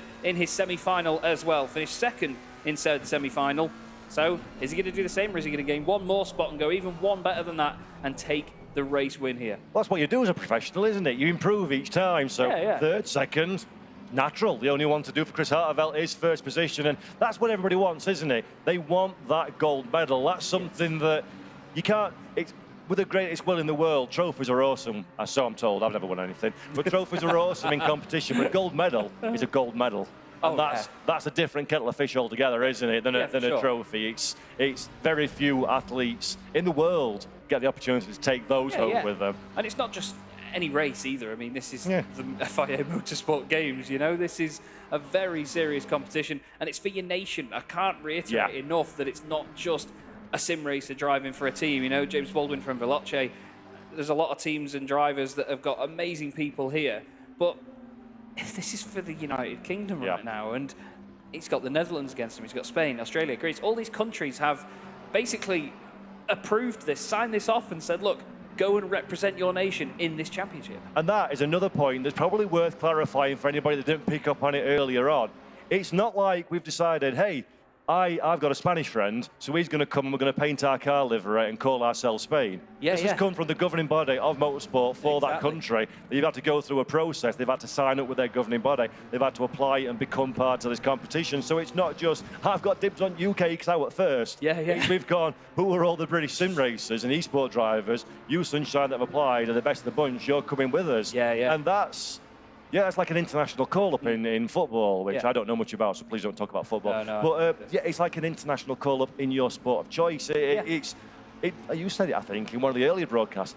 You don't get bigger than this as a virtual race car driver. No, you can represent an amazing esports team at a big esports event, but when you're representing your own country, like, that's serious stuff. There's not much more pride than that, you know, and wearing the flag on the car and the country's colours, it's just absolutely awesome. I noticed as well on the Spanish machine that they're actually wearing their country's racing organising body's emblem as well on the rear window of the car, which is really cool to see. So, you know, some of them have got a bit more of a customised livery than others out there, but it's just great to see. Really great to see the fantastic representation we've got. There's a drive-through penalty come up for France now, car 56. I'm wondering what that's going to be for, because I don't think we've seen them off track much. And that's a real shame, because they're starting to make some good progress. Remember, they started 20th and last, and despite all the dramas and getting held up a little bit in the early stages, running up in 15th place, and again, on home soil. So that's a pity for Alexandra Lay there. But we're looking at Philippa Bakina, and she's showing a nice turn of pace as well for Australia at this stage in the race. The McLaren is quite strong. Just for a moment there, I thought that was our race leaders, but that is, of course, Singapore and Greece in 5th and 6th position. So they seem to be a little bit 2x2, don't they, at the moment? Just going to say, we've got little duos going on, little duels between them. We've got the United Kingdom and Netherlands, Spain and Austria, Greece and then Singapore. And to be honest, if you look further back, we've then got Czech Republic, Norway are about 8/10 back off them, with Indonesia right behind. Then you've got Japan as well. Barely any of them are covered by more than a second between them. And that, again, just shows the level that we've reached. We've got to the epitome of the competition here. And all of the best drivers and all of the best nations here are all against each other now. And it is so, so close. Yes, it may spread out a little bit at certain points of the pack. That's racing. It happens. You know, you're not going to get a train all the way through. But that sort of shot where we have all the cars coming towards us, it's rarely this weekend we've seen so many cars on the straight at the same time after 15 minutes of the race. But I will say, though, and we said this again to each other off air, there is a danger now in this situation that when you come upon another car that you're looking to overtake, if you don't get that move done almost instantly, it's very easy to fall in line with their pace and get held up, and then it's hard to dig deep and find another gear again. So they often say in like Grand Prix racing and whatnot that if you don't pass within the first 2 laps, you're going to get stuck. And that kind of applies here as well, although in this one, I mean, come on, if you don't pass the first 2 laps, you're going to lose 4 other places because everybody's swarming over you like a cheap suit. But it really is, you've got to act till you've got to act now, because 60 minutes is a long time when you're doing something you don't enjoy. When you're in a grand final of an FIA Motorsport Game, Fanatec Esports Cup, that goes by in a blink. It does. I mean, I said a minute ago we're already 15 minutes through this race. I can't believe it. I thought it was lap 2. Touching 20 now. That's scary, isn't it?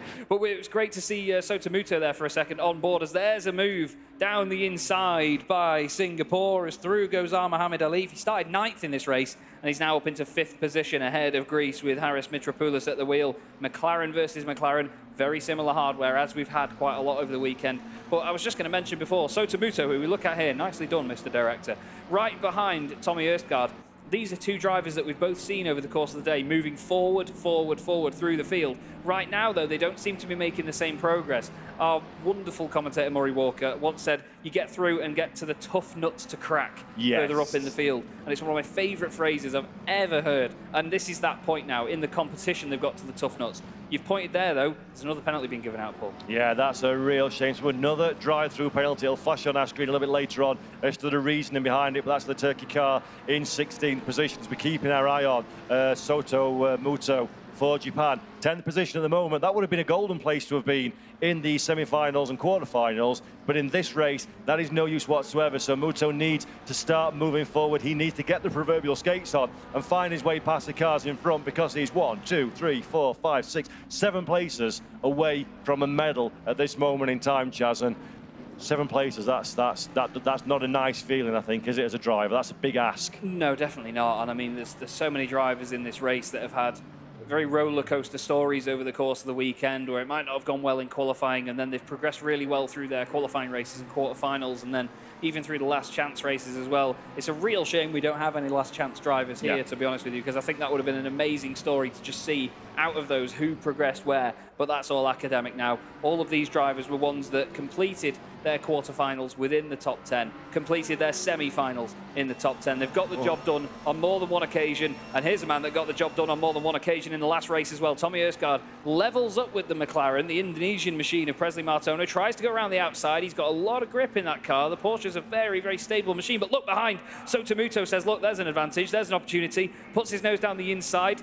Erstgaard goes a little bit deep. Sotomuto grabs that apex so well. Bit of a lick of flame from the McLaren as well. Tries not to run him out of road, gets on the power. Erstgaard back down the inside, still level as they come through the long left-hander. It tightens up here. Then you've got to get the run. I think Sotomuto's going to concede here and sit behind him. No, he's not, is he? Come on. He's absolutely on this now, side by side. But all the while, look in front of them as Martono just moves away, car length after car length. And all of a sudden, that's about, what, nearly a second gap now as they're going to cross the line. And behind them, suddenly, we've got Scharf in the Mercedes. Yeah, and that's the stupidity that we've got to now in this competition, where you've got to make a move and it's got to count. Yeah. That was great for us. Fantastic. 4 corners, 2 wide, amazing. But that's cost these 2 drivers massively. Yeah. If you're going to make a move, you do 1 or 2 things. You do it where it's almost a slam dunk, or you don't do it at all. Exactly. And you cannot afford... I often say, when people talk about motor racing, it's not about going fastest, it's about he who loses the least time. Yes, of course. Not about going fastest. Make the least mistakes, give away the least time, and you will be the end of victory. And squabbling, awesome to watch. Lousy for your lap time, your overall race finishing time, and that's exactly what's happened here. Exactly, it's like you all start with like a glass of water that's full, and when you're battling, you're shaking it away. Exactly. It's got the least water at the end. You know, you've sort of wasted your water by battling away with it. It's a very, very strange analogy, but still, we'll I like it. I'm going to use that. I'm going to steal that one and claim it for my own. I've never used it before. I don't know where it came from. Help. James Baldwin then leads the way about quarter of a second from the Netherlands. Spain in third, then it's Australia, Singapore, just outside of those medal positions. Greece, Czech Republic, Indonesia, just in front of the car we're focused on right now, which is the Norwegian Porsche of Tommy Erstgaard, and a fantastic train of machines all stuck together. Now, we move back up to second place. Chris Hartenveld, I must admit, he has been a little bit under the radar at points this weekend, but we have said in pretty much every race so far, no news is good news, and he's sticking to that so far. There's a move, actually, as Matthias Kuhn goes down the inside of Konstantin Scharf, but again, once they wiggle their way out of the corner, look at the gap now to Sotomuto. Yeah, and that's exactly it. But going back to our front 2 for a moment, going back to Baldwin and Netherlands in second place, they're separated by nothing. Yeah. Is this a case, once again, that we're seeing a little bit of tactics in play, that we're seeing Hartenveld not really trying too hard to find a way past on the track and just waiting till we get to the point where the pit window opens, which is in another 3 or 4 minutes time, and play it that way, because they've got a comfortable gap, 4 seconds at this moment in time, but really when there's a medal on offer at the end, that becomes a decision point, doesn't it? Do you, don't you, go for it? Well, exactly, and I think before what we saw when James Baldwin was behind Rodriguez in the earlier race, he was waiting for that pit window to be imminent so he could just try and unsettle him beforehand. Yeah. And you've got to think, in a way, I'm not saying this is a direct thing because I'm not sort of doubting Rodriguez's mental stability, but he had a go at him a couple of laps before the pit window, got ahead of him, and then he mucked up his pit entry. Yeah. That could be put down to mind games, but that's all it takes sometimes. That is all it takes. It's no disrespect to any of the drivers or the fact that they're fragile or anything like that before I dig myself into too big a hole, but in competition, that's what you need to do. No matter who it is, you need to try and unnerve them and get the better of them. Yeah, so we're looking now on board with Czech Republic and Martin Kadlecik in 7th position. Just ahead is the Greece car. So again, typical behaviour. We've seen it before. Greece hooks the inside line, trying to close down the opportunity. Now, Kadlecik, they go back to the left-hand side to give him the arc through the corner. There's a light kiss between them, a little bit of like who's braver than the other, and Greece is the one that just about holds on. Meanwhile, further down the line, Norway is in. Good battle, Sotomuto. Once again, the man in the middle of it, Tommy Erstgaard, ever the wildest professional, just holding back. I've seen a gap. I'm going to go through a gap. That gap's that big. You need some kind of door stopper, and I'll not quite get the opportunity on this occasion. That's a little bit intelligent driving, yeah? I have to hope that that round of applause is for Sotomuto and how the heck he managed to slot that McLaren between those 2 cars there and not hit either of them. That was majestic driving. That might be one of the most understated parts of the weekend, but how on earth the 3 of them made it through there? Because, you know, you can't go without giving credit to the other 2 either side of him, but honestly, that was so magical. That just knew exactly the proportions of each car, who was going to do what, and that's the sort of clean driving we've come to love this weekend. It's been mega. Oh, there you go. That's feisty in the background, though. This might change it. yeah, exactly. Fatal last words as we see Rodriguez trying to go around the outside of Scharf as well. I think he's got the job done. Kuhn just ahead as well for Belgium. So there we go. This is where the action's happening. Rodriguez and Scharf side by side. Just behind them is Slovakia as well. And Rodriguez, as we spoke about, needs to get a move on if he wants to continue forward. And they're about as close, Chaz, as you're going to get without making contact. Although, will they make contact through this corner? Yeah. Yes, they do. That's the push wide, and that is the opportunity for Slovakia to not make a move, but to actually slam into the side of Brazil, which is... well, I don't know. I think Rodriguez which is a bit exciting. And then we're still going on because Charles says, you know what? You two mess about all you want. I'm going through and I'm going to go see you later. He's using the Mercedes as a snowplow now. He's pushing, but look at the McLaren still getting away, even though he's right tucked up behind it. If I'm honest with you, though, I think Rodriguez, the Slovakian car had enough chance to get down the inside there. Rodriguez just didn't realise he had the overlap by the time they got to the corner. They both got very lucky because he backed out of it, and so did Rodriguez as well. They both managed to carry on, but this trio is absolutely glued together now with a big, beefy Mercedes filling in the middle of it, as well as he moves over on the inside of Rodriguez and also looks down the inside at the same time of Benz Banki. By the way, Banki now moving up into 12th place. Started this race in 17th. I think he was up there before, actually, and there was a bit more shuffling around, so he's actually sort of remained where he was. But all this time, well, this is the glass emptying for Rodriguez. And I love these kind of moments. You know, when there's two people squabbling and the one on the back just holds on, go. And then takes the opportunity. I absolutely adore that kind of thing. Yeah, and then again, it happens in reverse order the next time round when they have a squabble. And it's a bit of a yo-yo, isn't it? Backwards, forwards, backwards, forwards. But great entertainment for everybody at home. Great entertainment here in the commentary box. And the pit window is now open. And the pit window means... pit stops. Yay! Pit stops and strategy. Yes, so it does indeed, yes. So we're going to have a quick replay here then. This is Rodriguez having a go at Scharf. He's trying to go around the outside into the chicane. He's going to have the inside for the next part. Scharf's giving him just enough room. And I think this is going to lead up to the contact that we saw. And it seemed like Scharf was just trying to slide along the back of the McLaren, but the long nose on that Mercedes just catches him. He's a little bit close to contact here. I think maybe... I don't think there was a touch there, but there's definitely a touch here. So Rodriguez a little bit later on the brakes, down the inside. Scharf just nerfs the back of the car, and here comes the Slovakian machine. Banki down the inside.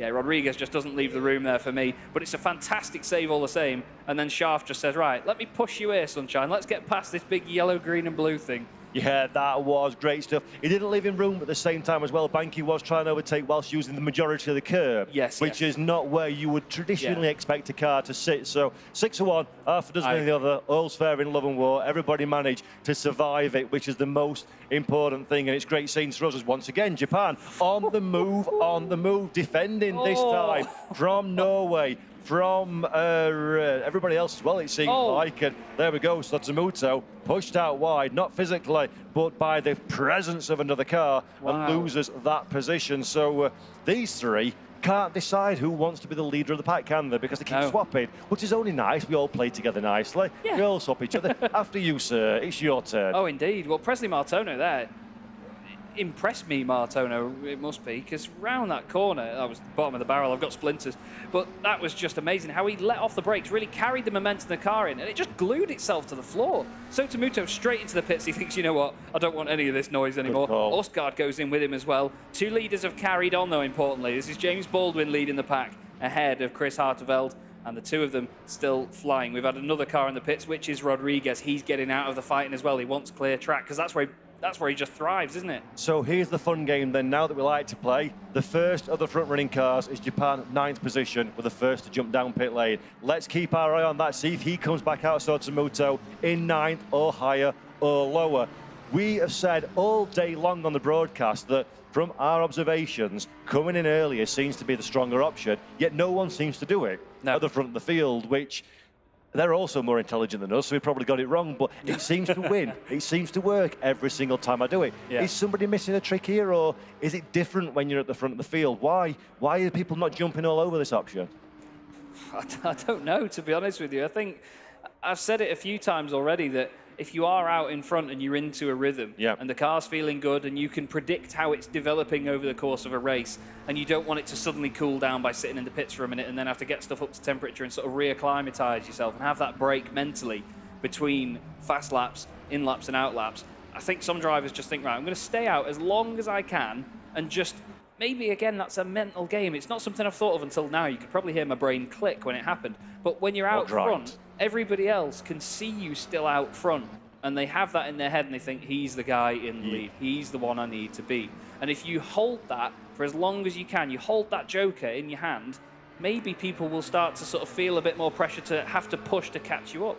A very fine point, well made, sir, and that might very well be the case. So here we go, Japan still remain the car at the head of the pack that have made their stops, currently 14th on track. That will change when everybody goes down pit lane. Anybody who's new to the world of Assetto Corsa Competizione, timing stack on the left-hand side. There is orange and 1, that means they've not made their stop, and there's requirement to stop once. If it's green, that means we are done, thank you very much, and we're racing through to the checkered flag. 5 minutes, 58 seconds of the pit window remain in this race. 30 minutes, 54 seconds of track action remains, and it's still a very hot battle indeed between Germany and Slovakia. 9th and 10th position at the moment. Ben Spanke is the man that's on the charge, and Scharf is the man defending in the big old AMG Mercedes at the front of the field. And this is home hero, Alexandre Lay, 20th position, but will make some places up when everybody else comes and does their stoppy-goey thing.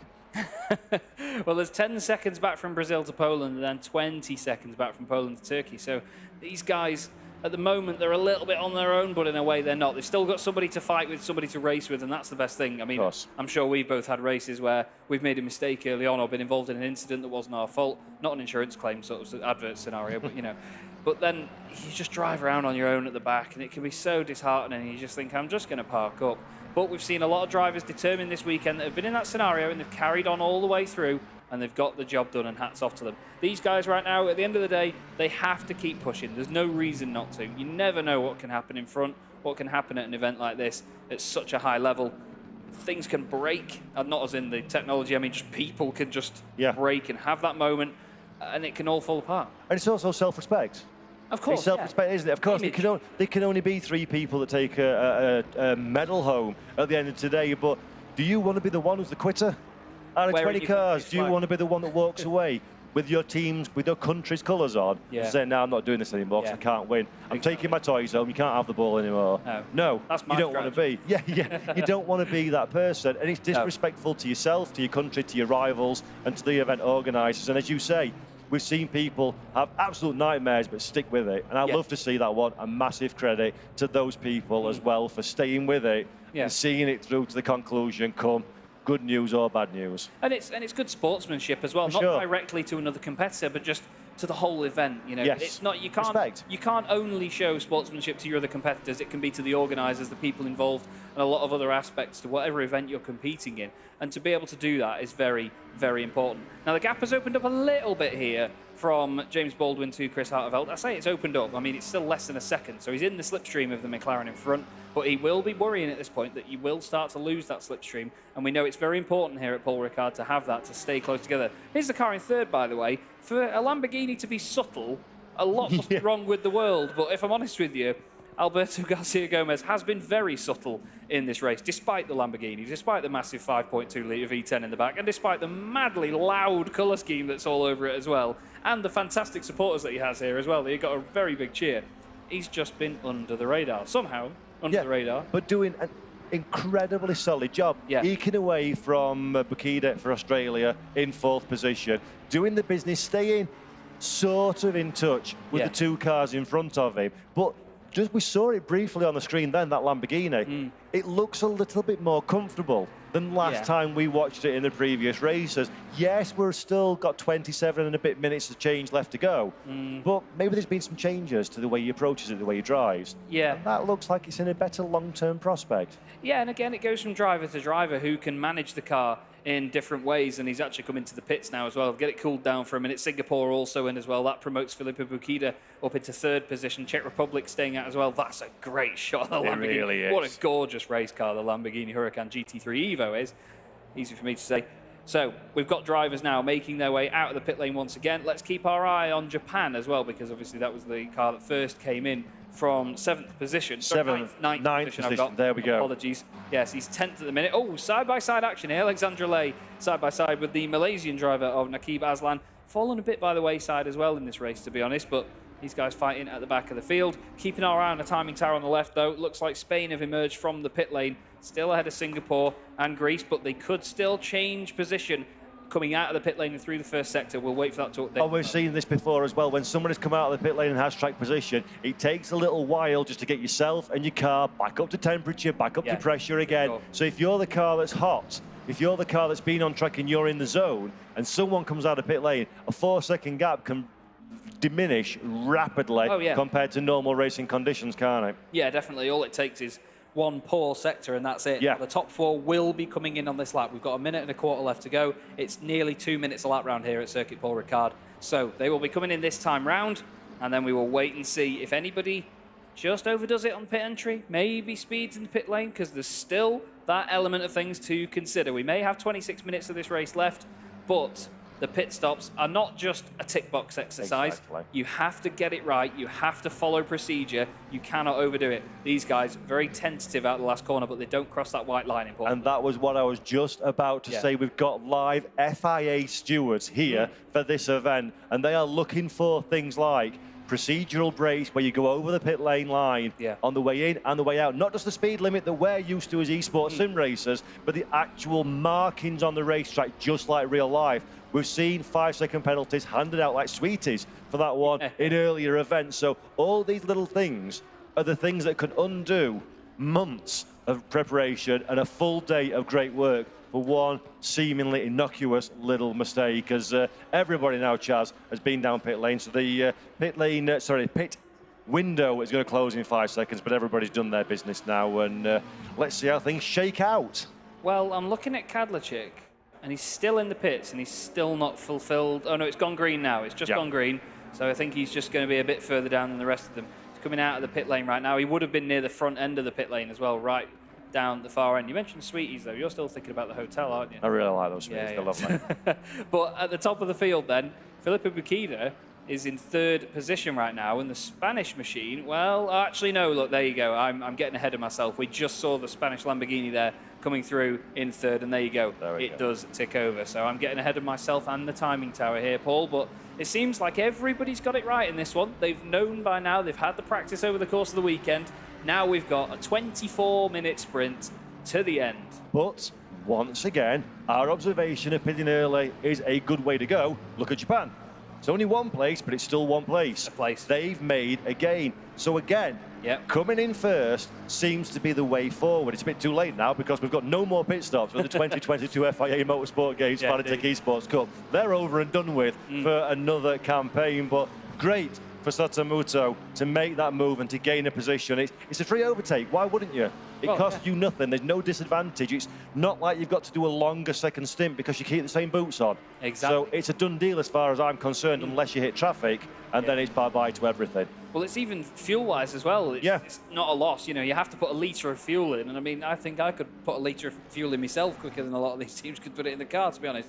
Right now, though, that moment there for the Slovakian machine, Bence Banki, another driver that, again, has gained places in this race, but I think only through others falling by the wayside. He's right behind the Belgian car right now, Matthias Kuhn, who again started 19th in this race, so he's also made progress of his own. Konstantin Scharf in front of them, though, he started 10th, so he's dropped 2 places from where he was at the very beginning of this race. We look further forward, though, and Kadlachik is still making progress, though, after the horrible start that he had with that incident. He's right behind Mohamed Alif now in the Singapore McLaren, but he has shown so far that he can defend very, very hard. Yeah, absolutely. And again, I think it's fair to say that coming into this race, there'll be 2/3 of this grid know they're not in the conversation for a top 3. Yeah. So they're just going to do the best they can for themselves, their team, their country, and all that good stuff. And it's really sort of, it's a handful, 3, 4, 5 drivers are going to dispute who gets the gold amongst them, sort of thing, of which United Kingdom, Netherlands, Spain, Australia are 4 of those, and Singapore doing actually really,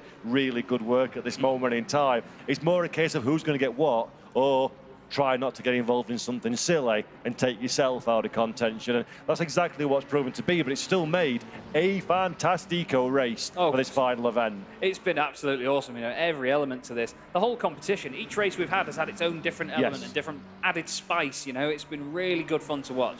Great stuff to commentate on as well. We've never run out of stuff to talk about. I must give another bit of appreciation, you know, to Alberto Garcia Gomez in that Lamborghini, because when you look at the manufacturers inside the top 10, we've got Tommy Erskard in the Porsche, fair play, you know, Coanda have fantastic ties with Porsche, but to be the only Lamborghini in the top 9 that's filled with McLarens, showing that it's the car to be in this weekend, that makes it an even more top-notch effort, I must say. Yeah, it really does. It's great to see the variety of marks as well by having a different car in there, so it's not a McLaren-dominated top 10 as we're looking on board now with Kadlecik. Look at the binding. run. That's a great run on the Singapore cars to the outside, but again, if he can hold that position, the circuit goes to the left, and there we go. Singapore very, very, very wide, so makes a little mistake there, drops out of contention, and Kadlecik even. Great deal. Pass made. Lovely stuff. Lovely stuff. He just got his nose down the inside, and because the Singapore machine of Mohammed Alif was just offline, he went on those marbles. You saw it step out a little bit. Good save, but it just killed the momentum through the corner, and he wasn't able to get it back to the apex quickly enough, and through went Kadlecik back up into 5th position. But when he started the race in 2nd place on the front, you want more than that, don't you? Final, it's just not what he wants. If he manages to secure a bronze from this and get back through, I'm sure that'll be a good consolation considering, but it's not what he came here for. Yeah, it's a big ask for Kadlecik, isn't it? To try and close that kind of distance as well. 6.4 seconds away from Philippa Bakida. Bakida herself is no pushover when it comes to on-track racing. And then Bakida a further nearly 4 seconds away from that podium and that final medal. So again, all about self-respect, all about doing the best job you can right to the very checkered flag. And who knows, we've seen strange things. Heaven forbid, let's hope it doesn't happen. But if Baldwin for United Kingdom makes a mistake, gets collected by the Netherlands, and suddenly, hey, I'm not 4th, 2nd, or I'm 3rd. So there's still plenty of opportunities. And Kadlecik now is going from the attacker to the defender once again. And it's funny how I'd like to see the lap times, but it's funny how you can be the one that's under attack, and then when you get past, you just find more speed. Yeah, that's it. As soon as you've got that open road and you've not got another car to focus on in front of you, it can make a big difference. Into the top 10 now for Igor Rodriguez, gets past Tommy Erskard. That means now there is only one car inside the top 10 that is not a McLaren, and that is now the Spanish Lamborghini.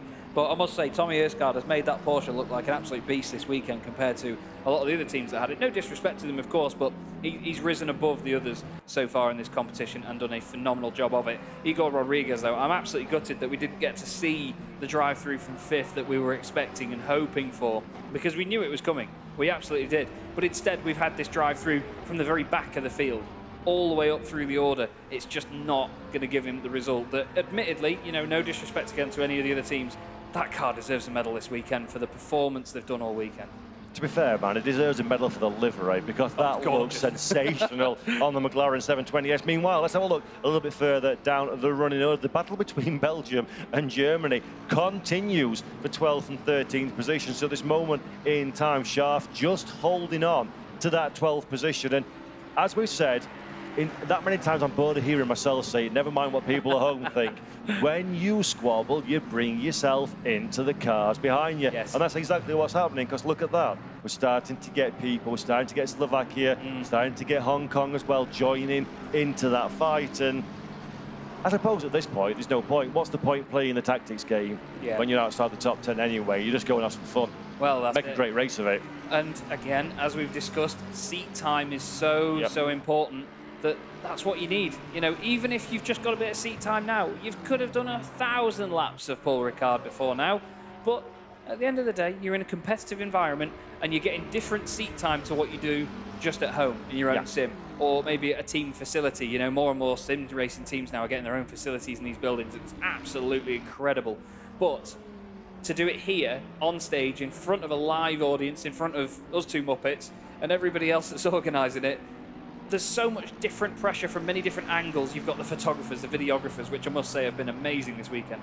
You've got everybody poking cameras in, everybody watching every move you do, whether it be looking at the sim, looking at the screen, just seeing what you're doing, watching online, everybody at home. There's every possible angle that these drivers have been looked at going on at once this weekend. That seat time, you can't replicate that sat at home. And that's the thing. This practice is a great thing, but it's the quality of the practice, isn't it? Of course, you can go around on your own, but the quality is what counts in an event and an environment like this. I mean, I've just taken a moment to actually turn around while I'm commentating and have a look at the arena, because the way that we've got this set up, our monitors and the camera that faces us is looking the other way, just to come back on air so you see our backs. It's just incredible to see this happen. We don't really see this enough it's just incredible to see these cockpits, the crowd, everybody's kind of sat on the edge of their seat, aren't they? Everybody's kind of thinking, what's going to happen next? Who's going to take home the final prize? And yeah, I almost feel a bit annoyed that I'm a commentator, because I'd like to soak up the atmosphere for myself. Stand and face this way and just watch what's going on over there. But, you know, to be honest, though, everybody that's sat here, you know, it could just be a split-second moment, and we've had a few of them this weekend where we cut to a shot of a car and it's off the road, stopped. And it's happened a couple of times, and everyone's here because that could happen. This is still sport. Anything can happen in sport. And honestly, it often does. Yeah, exactly. That's a half a Murray walk again. And Murray's getting a lot of credit airtime on this one. So let's have a look then. 16 minutes left on the clock. 6:51 in game time. The United Kingdom lead from the Netherlands, with Spain and Australia making our top 4 runners. The Czech Republic from Singapore in 5th and 6th position. Greece, Japan, Indonesia and Brazil are the top 10 of our drivers, of our nations, in the Fanatec Esport Cup here at the FIA Motorsport Games. And basically, with just over 15 minutes to go, it's a fight between 4 cars as to who's going to get those 3 medals at the end of the day. It is indeed now. That 5.8-second gap back to the Czech Republic, it's not looking too easy to settle down unless there's a serious incident right now. So Filippo Bukida is the one that needs to try and move forward, but again, 4.8 seconds there, that requires an incident. It may have got spread out at the front, but the pressure is still on. That's the thing. We've said this a few times, that in GT racing, when it's an hour-long race, there is a segment where everyone gets spread out, everyone has their own race to run, but that's not necessarily a bad thing, because that's where people fall in and out of rhythms. That's where mistakes creep in. If you're all on your own, chasing numbers rather than a car ahead of you, that's when you get in your own head, and this is a very important stage of the race now. Last 15 minutes of this race, last 15 minutes of the final, last 15 minutes of the Fanatec Esports Cup, Paul. Nice. Penske were riding on board for Slovenia. Now, that looks like, Slovakia, sorry, that looks like a lot of fun through his windshield, doesn't it? That's a couple of cars that are having quite the fight as well. And you've got to get to the point now, because we've talked about it, we spoke about it on stage, we spoke about it in the broadcast. Everybody loves this. This is why we do it. So when you know you're out of contention for the medal, Ben Spanker's got to be sat there, annoyed he's not in the top 3, but also thinking, I'm going to have me some fun, boys, in these next 14 minutes. Oh, yeah. And we do this and spend inordinate amounts of personal money on our own rigs, our own equipment.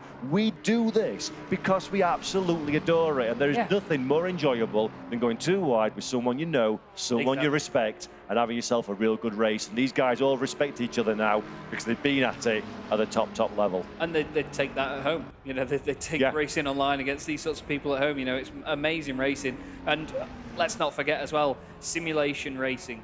Esports, it's here to simulate what the real world does, and it does it oh so well. It really does it oh so well, and the drivers are a key part of that as well. The way these cars behave, the way they behave against each other, the way the circuits react to what the cars do, the weather, the conditions, the temperature, the lighting, us pair, all that, you know, and the audiences that we get here, you know, everybody appreciating this. And I think I've mentioned it over the course of the weekend off there as well, Paul, that we're not here in motorsport working here because it's a job, because we have to have it as a job. It's here because we love it. There's passion behind it. And you feel that on the esports side as well. All the cheers that the drivers were getting as they came up on the stage here. I absolutely love it. I really do love this. And I'm just going to relish these last couple of minutes, to be fair, and these last laps, because now I think the action, I don't want to say it's got to come to us, but with how it's spread out at the moment, this battle is the one to watch. And I think the drivers now just have to keep their nerves in the last few laps. Yeah, I've got to say, this is not spread out, Chaz. No, this is as far from spread out as one could possibly get. We're riding on board with the rear-facing camera of the German car, so that is Konstantin Scharf, currently in 12th position, has been in 12th position for quite some time now. So Belgium has had enough time to go out to the library, take out a book on how to overtake on Paul Ricard, do some revising and put it into practice, because he's been following that Mercedes for so long. This is the time. It's now or never, boys. 12 minutes, 30 seconds left on the clock. Belgium and Slovakia, what have you got? Put up or pay up. Now's the time to show us, because that German car does not need to stay there. They need to make their move. Well, it's not budging either, to be honest. It's like all these McLarens are getting up to the back of this Mercedes and going, what's that? Yeah. I've not seen one of them before. I've not seen one of these in a while, at least. You know, it's the only one in the competition now. And there's so many McLarens out there that they're probably used to looking at each other and going, oh, I like this one-make series. Yeah. But no, to be honest with you, it is good that we still have that variation of cars here, because it would be a shame if it was a 20 McLaren grid moment there. Very scary moment. But that's the thing. Even though the drivers are keeping it on the track, we've seen some scary moments that absolutely decimates the gap between them, doesn't it? And that knocks your confidence for the next few corners as well. Because if a little bit of slip, you can overheat the tyres, you can overheat your mind trying to save it, and it can be a bit triggering for the next couple of corners, to say the least. And that is an exceptional point, well made. It knocks your confidence and gets in your head as well. It's like, you know, you often see in real-world motorsport, when it starts spitting with rain, when there's a little bit of rain falling and it gets on your visor, it's nowhere near enough to have any impact on the grip on the car, but you see rain spots and you think, oh, reduce grip, and then you slow down. And that's the same thing. You've had a bit of a wiggle, so you think, oh, what have I got underneath me now? Have I got enough grip underneath me? And start compensating for it again. A little bit of a look to the inside, not really a pass. Fill your mirrors of the car in front. We've said it before. Make the driver in front think more about what's going on behind him than what's going on forward. And that little shimmer will set up the move that you're about to look at here, as Norway gets themselves a drive-through penalty in 11th for Tommy Husgaard. Oh, Tommy Husgaard now. That's surely got to be track limits or something. I don't think we'll see him make contact with anybody. But this is great stuff from Banky. But what he's doing, he's taking the pressure off Scharf right now, and he's going to be very grateful for that, because these two McLarens starting to squabble, I should say. But it's Kuhn now having to do some defending rather than filling the mirrors of the Mercedes in front of him. Behind them as well, they've got the only Aston Martin that we've seen with the Hong Kong machine of Jonathan Wong behind him. Probably the longest name on our entry list, as it's detailed here as the Aston Martin AMR V8 Vantage GT3 2019.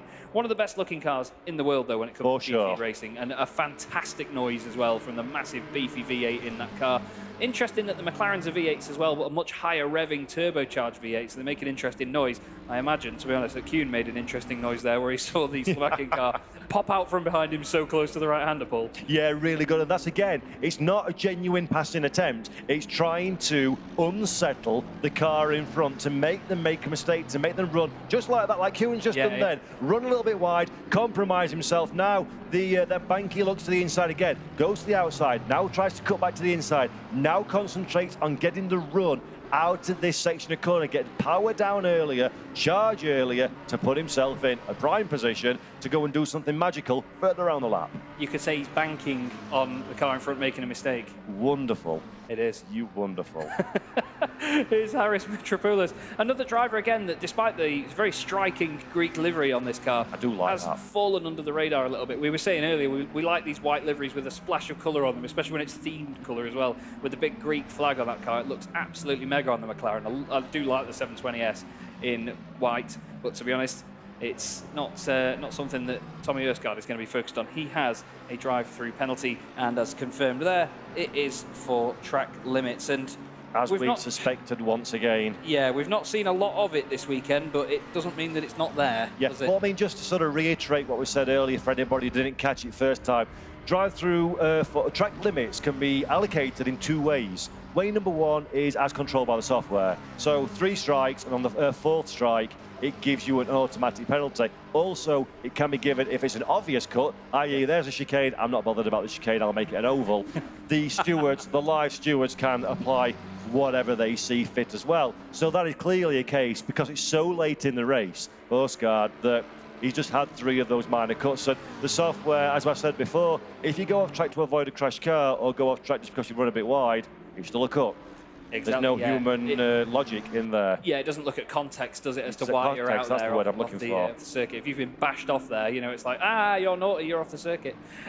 Naughty down the inside, actually, was Ben Spanky there, gets past Matthias Kuhn. Both of them have come through from the back of the grid in this race. They've made progress, steady progress, but now they're sort of holding each other up a little bit. And like you said, Paul, I imagine just relishing the opportunity to have a good old fight in such an amazing competition at a high level, with everybody here watching them as they are. And we've not got long to go now. The light is dimming here at Circuit Paul Ricard, and I tell you what, now it is getting darker here. It's actually looking even more wonderful. I didn't think it could look much better, to be honest with you. Yeah, it's a fantastic environment and stadium, isn't it? It really is, yeah. We've got the Greek machine then chasing down the McLaren from Singapore, Mohammed Alif. making his way into the second chicane here, real pinch point of the circuit. I love that camera there where we see them go away from us, slam on the brakes, really follow the weight transfer of the car around the corner and carry it through the exit, flick it one way then the other onto the back straight.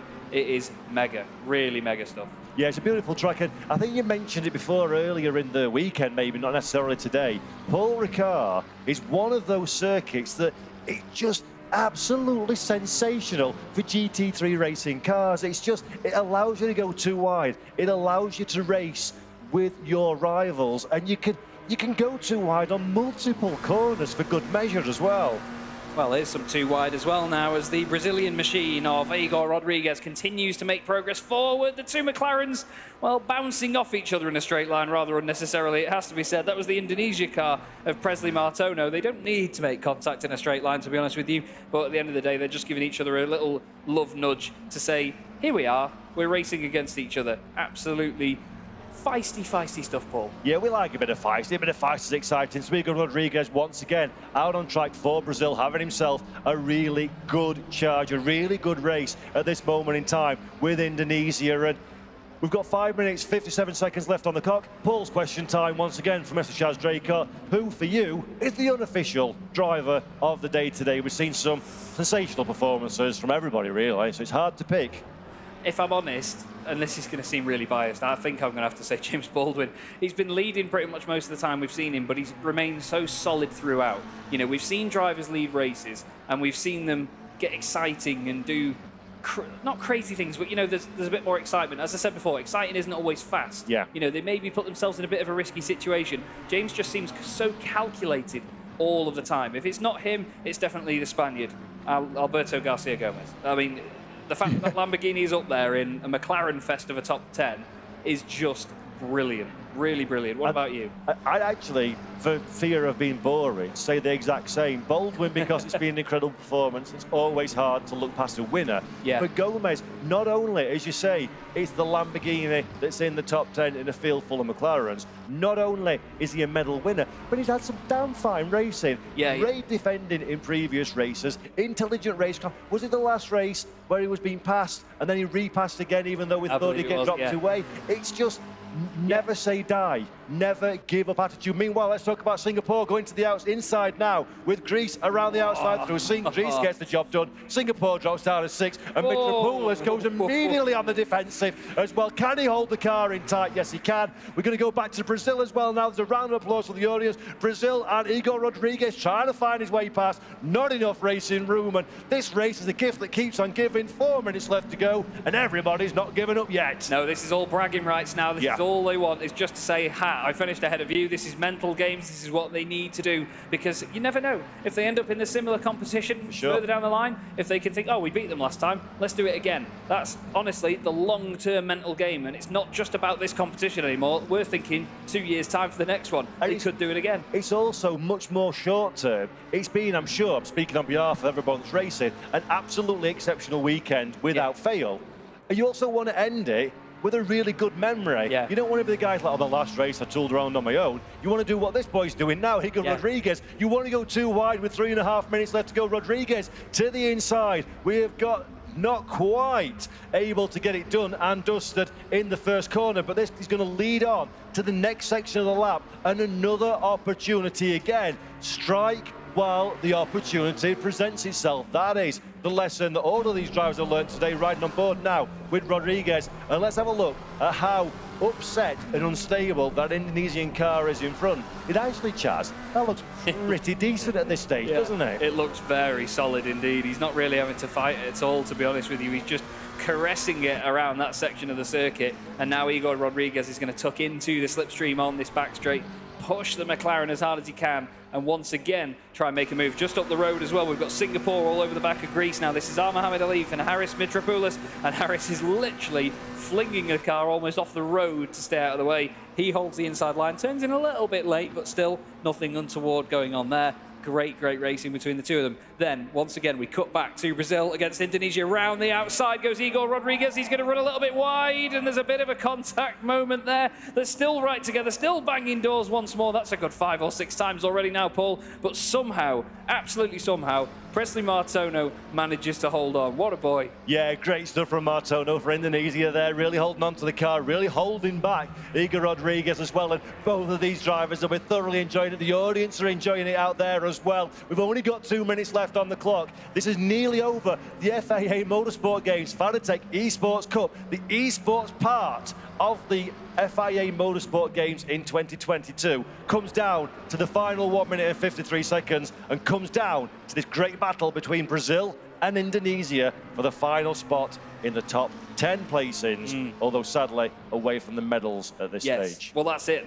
They don't go home with anything extra because of this, other than apart maybe from a big old smile. Just a bit of pride, yeah. And at the end of the day, if they're both enjoying this battle, then good on them. We've seen a lot of drivers this weekend maybe battling for positions outside the top 10, bottom half of the top 10, not on their way to directly win any specific prize or progress into a final, but they've had an amazing battle, and we've seen them on the cameras smiling and enjoying themselves. Yeah. And that's the thing. Again, it comes back to the fact that we're here because we love it and we enjoy it, and the drivers are the same as well. They're not here because they're forced to race against their will or anything like that. They're here because they want to represent their countries. They want to do the job and get the results that they deserve. And to be honest, it's a shame to see the Brazil car this far down after the weekend they've had, but still, they've continued on and on and on. And I believe now, with a minute left of this race, we may just get one more lap out of this man here, James Baldwin, who has cleared off a little bit at the front. 3.5 seconds isn't a massive gap, but when you see it in terms of car lengths, it's a pretty comfortable one. And compared to what we've seen in the competition at this stage, it is night and day. Once again, round 54 for Brazil versus Indonesia. And again, Rodriguez to the outside.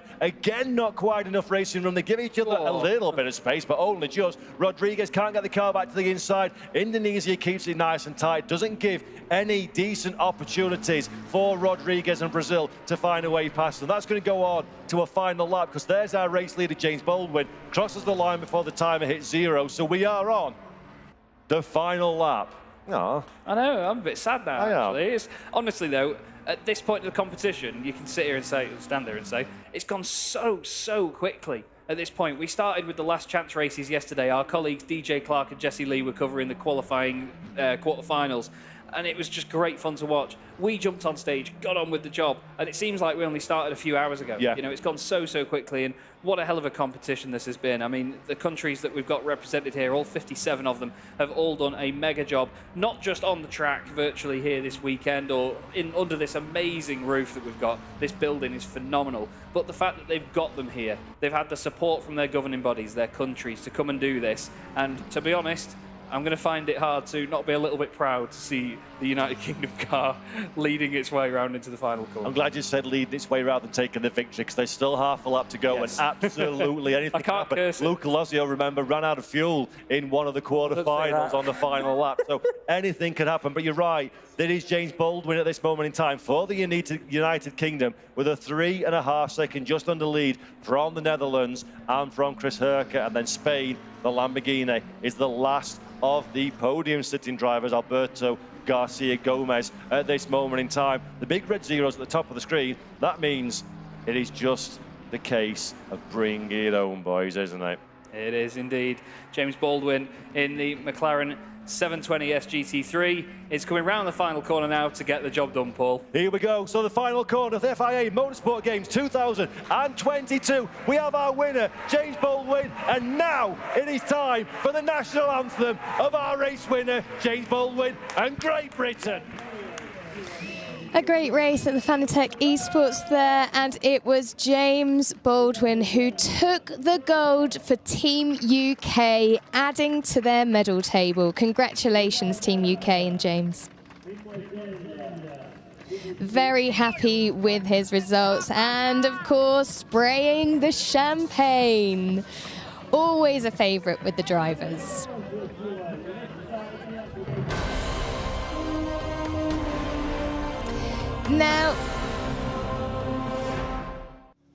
Now, we keep promising you to show you the drifting podium, don't we? And now, Wait for it. We are going to show you the drifting podium. It's such a fan favourite here at Paul Ricard and the Motorsport Games. And it was Latvia who took the gold medal in drifting. Oh, the team. Look at the team celebrating there. Very happy. It's lovely to see. I'm sure those drivers are all very proud. I told you this morning, didn't I, that it was going to be a packed day of motorsport, and it certainly has been. We've had some great action on track, and we'll be back for more tomorrow for the final day. But for now, we were going to leave you with the highlights from the FIA Motorsport Games Day 2.